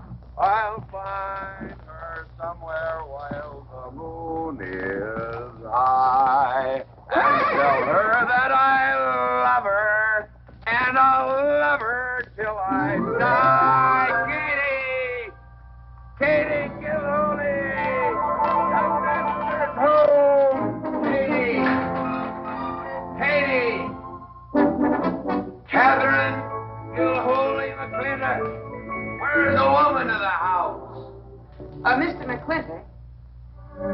Oh, there you are. Mrs. Warren. Oh, good evening. I waited up for you, Mr. Mclintock. Oh, how nice. I want to talk to you about something. Delighted. 309 times straight. I beg your pardon? 309 times straight without a miss. Gotta be a record. I suppose so. Now, Mr. Mclintock, what I wanted to 2 say... pound Stetson, 6-inch brim, 53 feet in the air. It's gotta be a record. I'm sure it is, but the reason I waited up... Damn it, woman, can't you hold that glass still? Of course, sir. Now, down the hatch to my world record. Down the hatch. Yes, sir.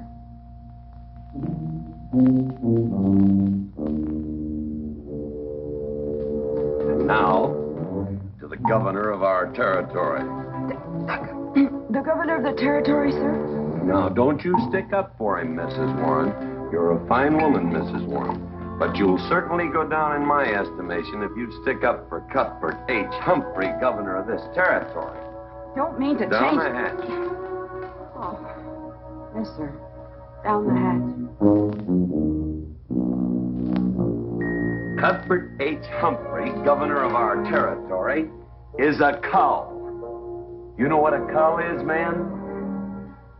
A cull is a specimen that is so worthless that you have to cut him out of the herd.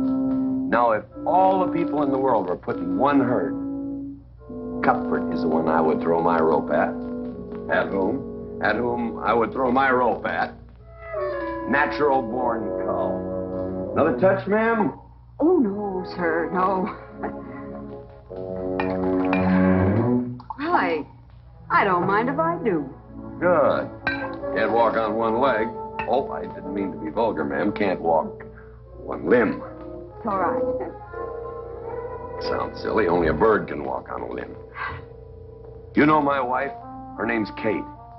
She insists on being called Catherine. Do you know her? Of course, Mr. Mclintock, and that's what I wanted to talk Well, to you. she thinks that Cuthbert H. Humphrey is panting for her like a bull buffalo at the first green up of spring. But what Cuthbert is panting for is my money.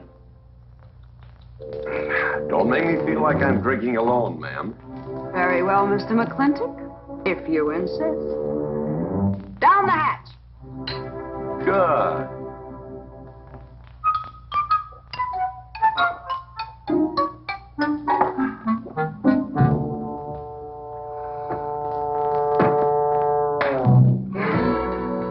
Mr. Mclintock,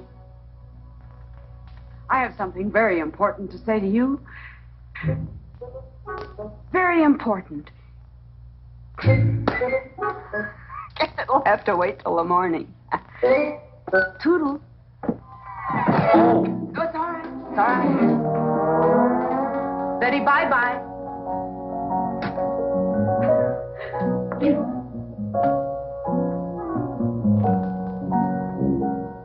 Whoops. Oh. Mrs. Warren. Let me assist you. Very kind.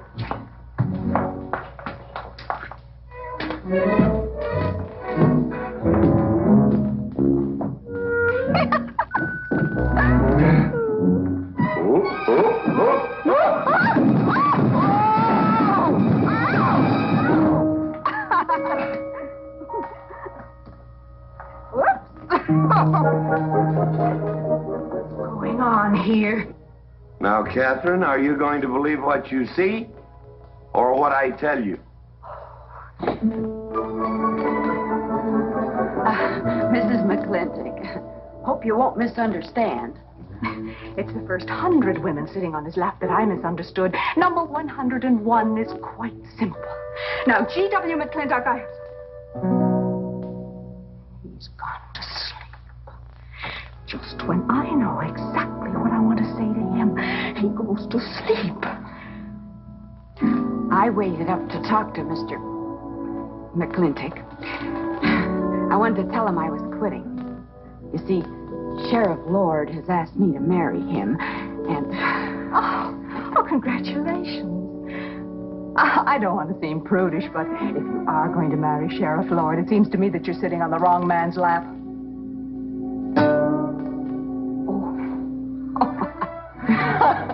Come on, I'll help you upstairs and we'll have a long talk about men in general. Ladies, one moment.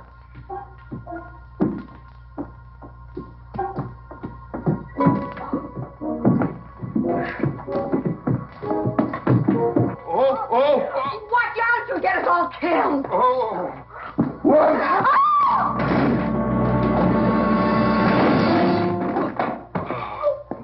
Wait a minute, ladies, till I catch my breath, and I'll get you up those stairs as sure as my name is George Washington Mclintock.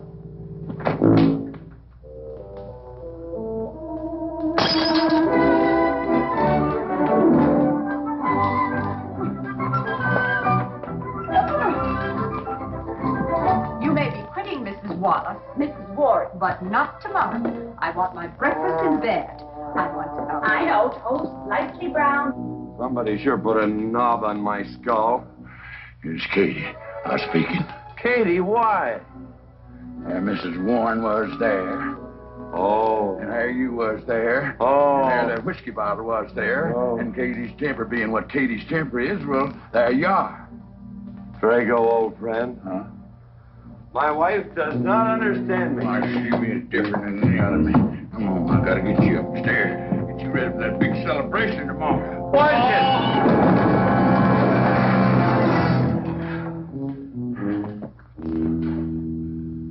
Drago, I am sleeping in the den.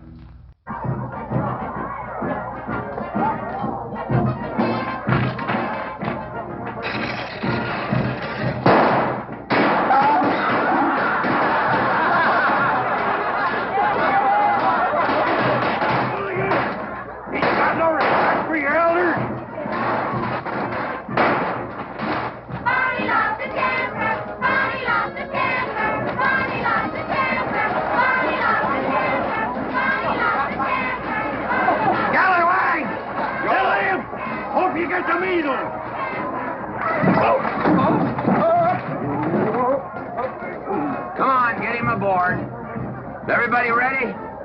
Man in number 5 needs a flank set. Get him one. Let us know when you're ready.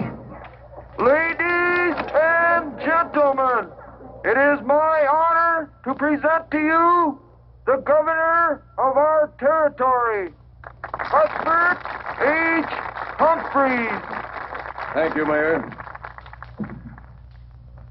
My friends and citizens of this great territory, this is the 9th consecutive year. It has been my privilege and my pleasure to inaugurate the Mclintock 4th of July celebration. Now, the first event will be the wild horse race.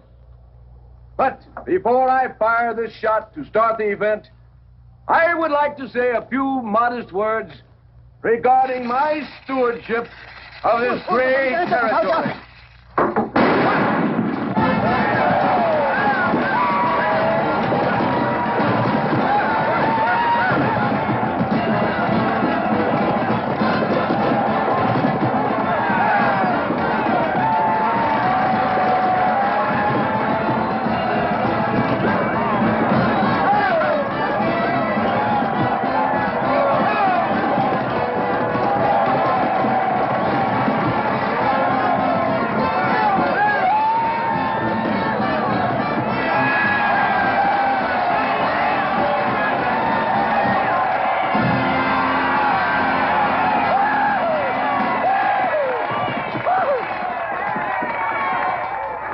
Professor Birnbaum.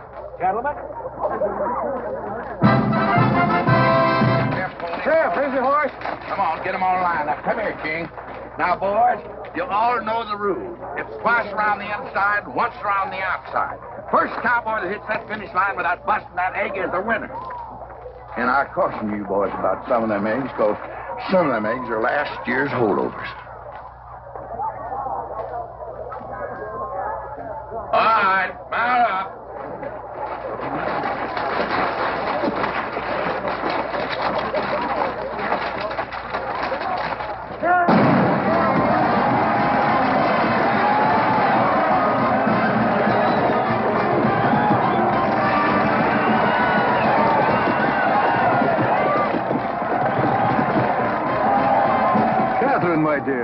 You seem to be enjoying yourself. Oh, yes.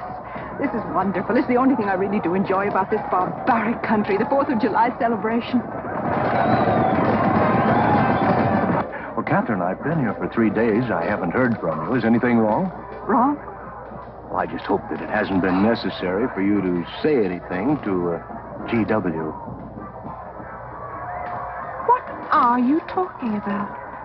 Well, Catherine, you see, I'm in a rather delicate position, being governor of the territory and all. I just hope you haven't found it necessary to say anything about... About what? About you and me.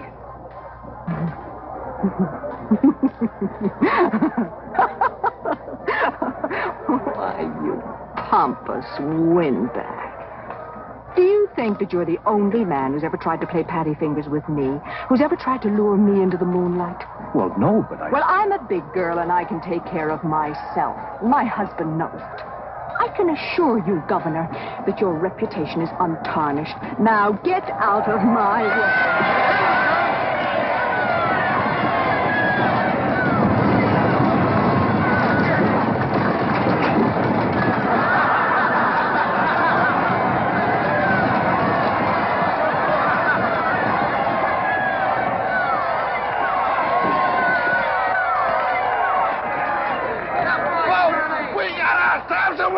Curly Fletcher! Muzzles up, Curly! Give me the egg. Disqualified. Here you go, Curly. You'll never believe what happened over there. What? You smell a beer. Well, naturally, I'm drinking beer. Ladies and gentlemen, the next event will be a contest between the two bronco-busting champions of our territory. Remember the year I rode in that event? Wore your garters to hold up my sleeves? We had a bet, and I won it. George Washington Mclintock, you are a very crude man. Well, I guess so, but that was a rough horse, like to jarred my insides loose. But it was worth it. 3 beers.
So, nothing busted but my pride. Well, that ought to even things up, Farmer. For what? Well, that sore nose you gave me the other day. Well, that ain't what's sore on him.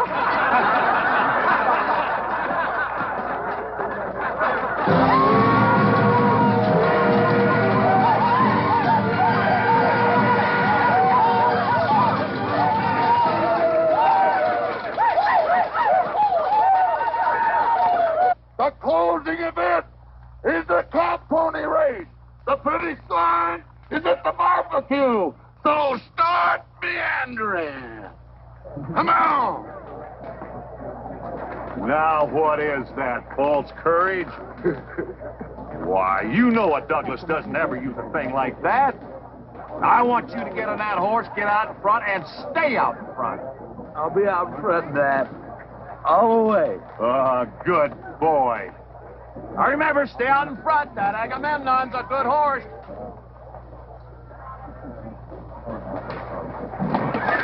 Oh, Agamemnon.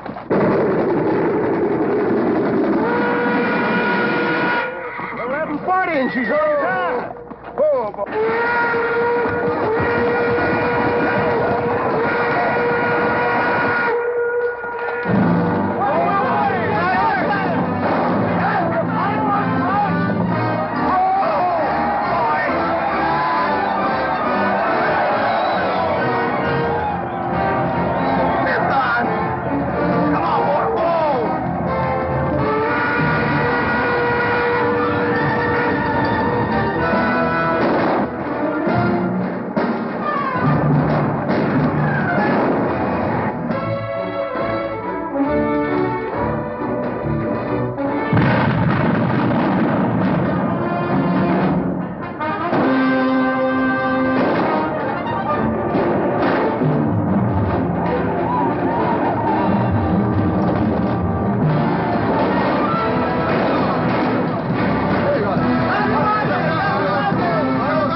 God doggone it, they're my real bull.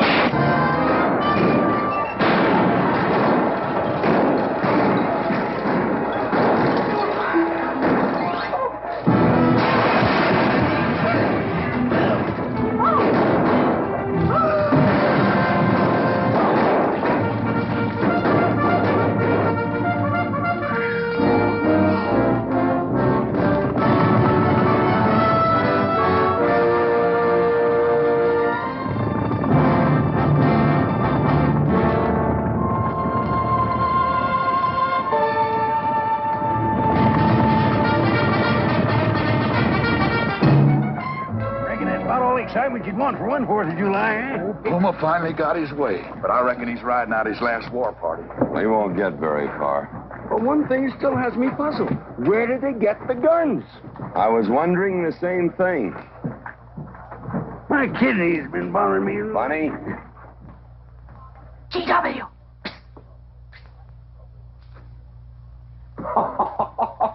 What an idiotic joke.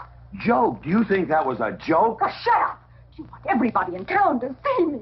You look good in feathers. Oh. Deb, I think they've gone. Yeah. What are you going to do about it? What can I do? Nothing. Just like you've always done.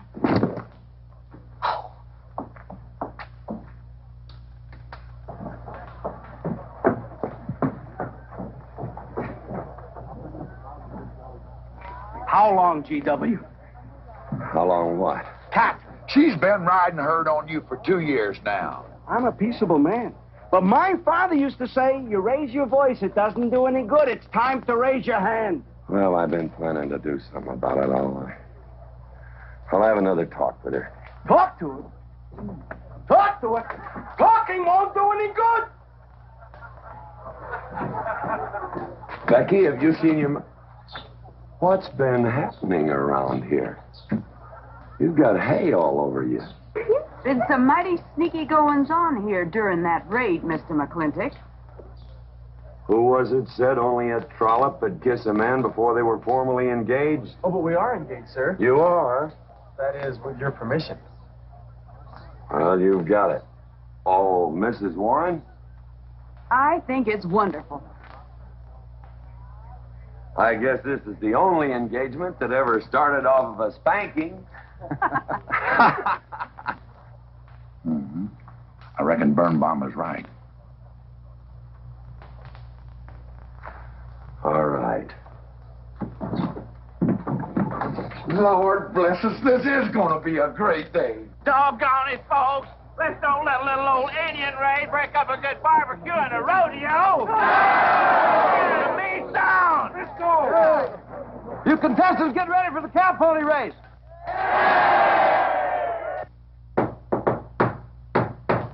Who is it? It's me. Let me in. Not now. Are you insane? I want to talk to you. It'll have to wait.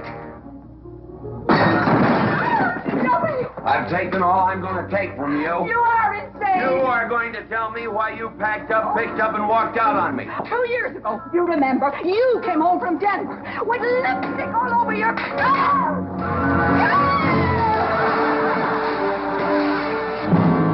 Lipstick on my collar. I've got the shirt to prove it. Who cares?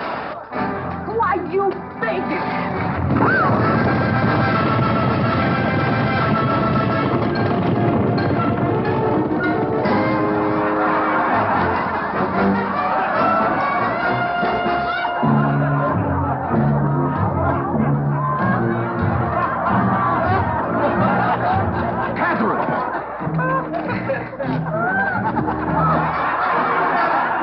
T.W., you are a ruffian. Cuthbert, you are right.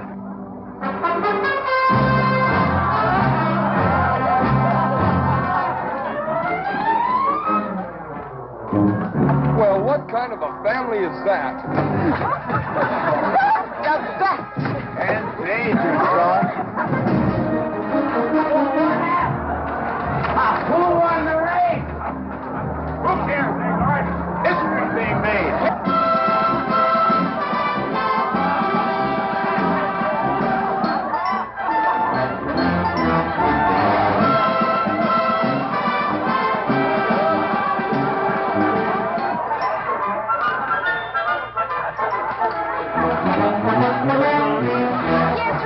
I regret to inform you I've changed my mind about matrimony.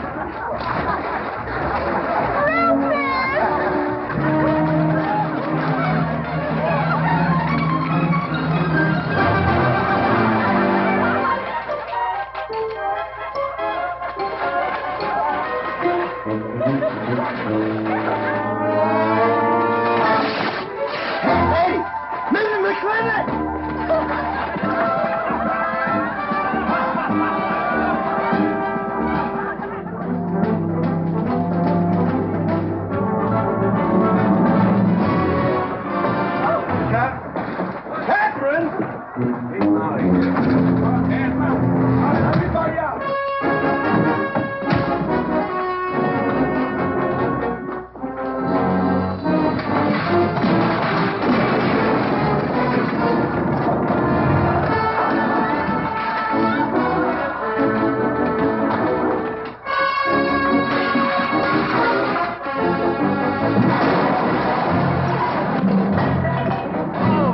Looks like T.W.'s buying out the whole store. I'm afraid you're right.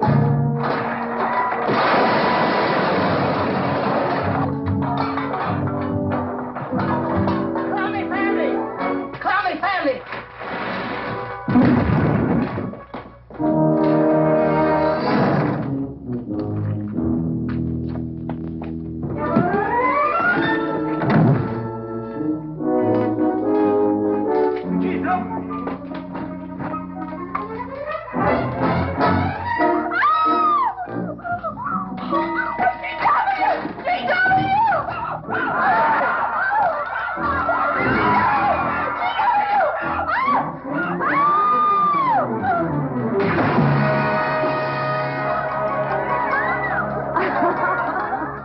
Oh, Mrs. Mclintock, you're all wet.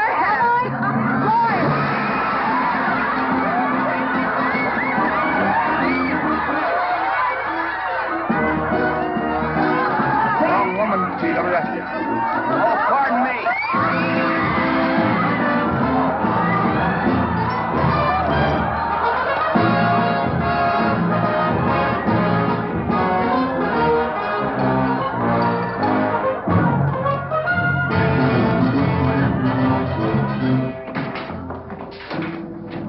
Mrs. Mclintock, you setting a new style?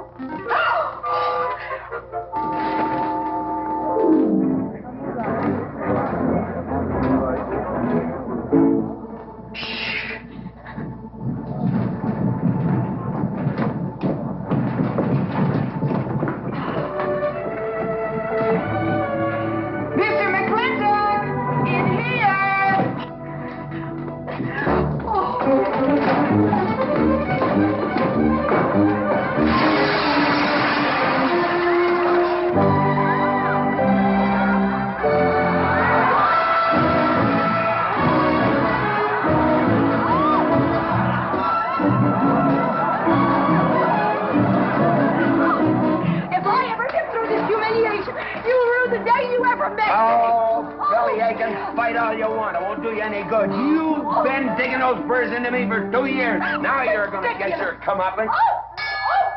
Thanks. My father would be proud of you! Now make you prouder.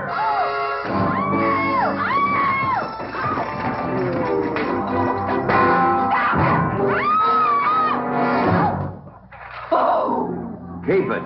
You may need it. Now get your divorce. Home. Don't spare the horse. Home. You heard me. Don't think you're going to get rid of me that easy. Yeah.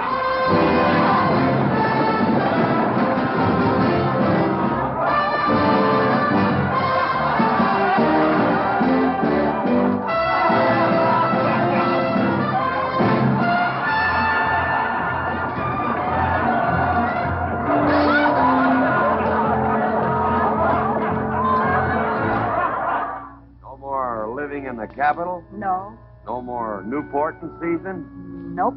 No more dancing at the governor's ball? No, GW. Happy day. 310 times without a miss. That's a record.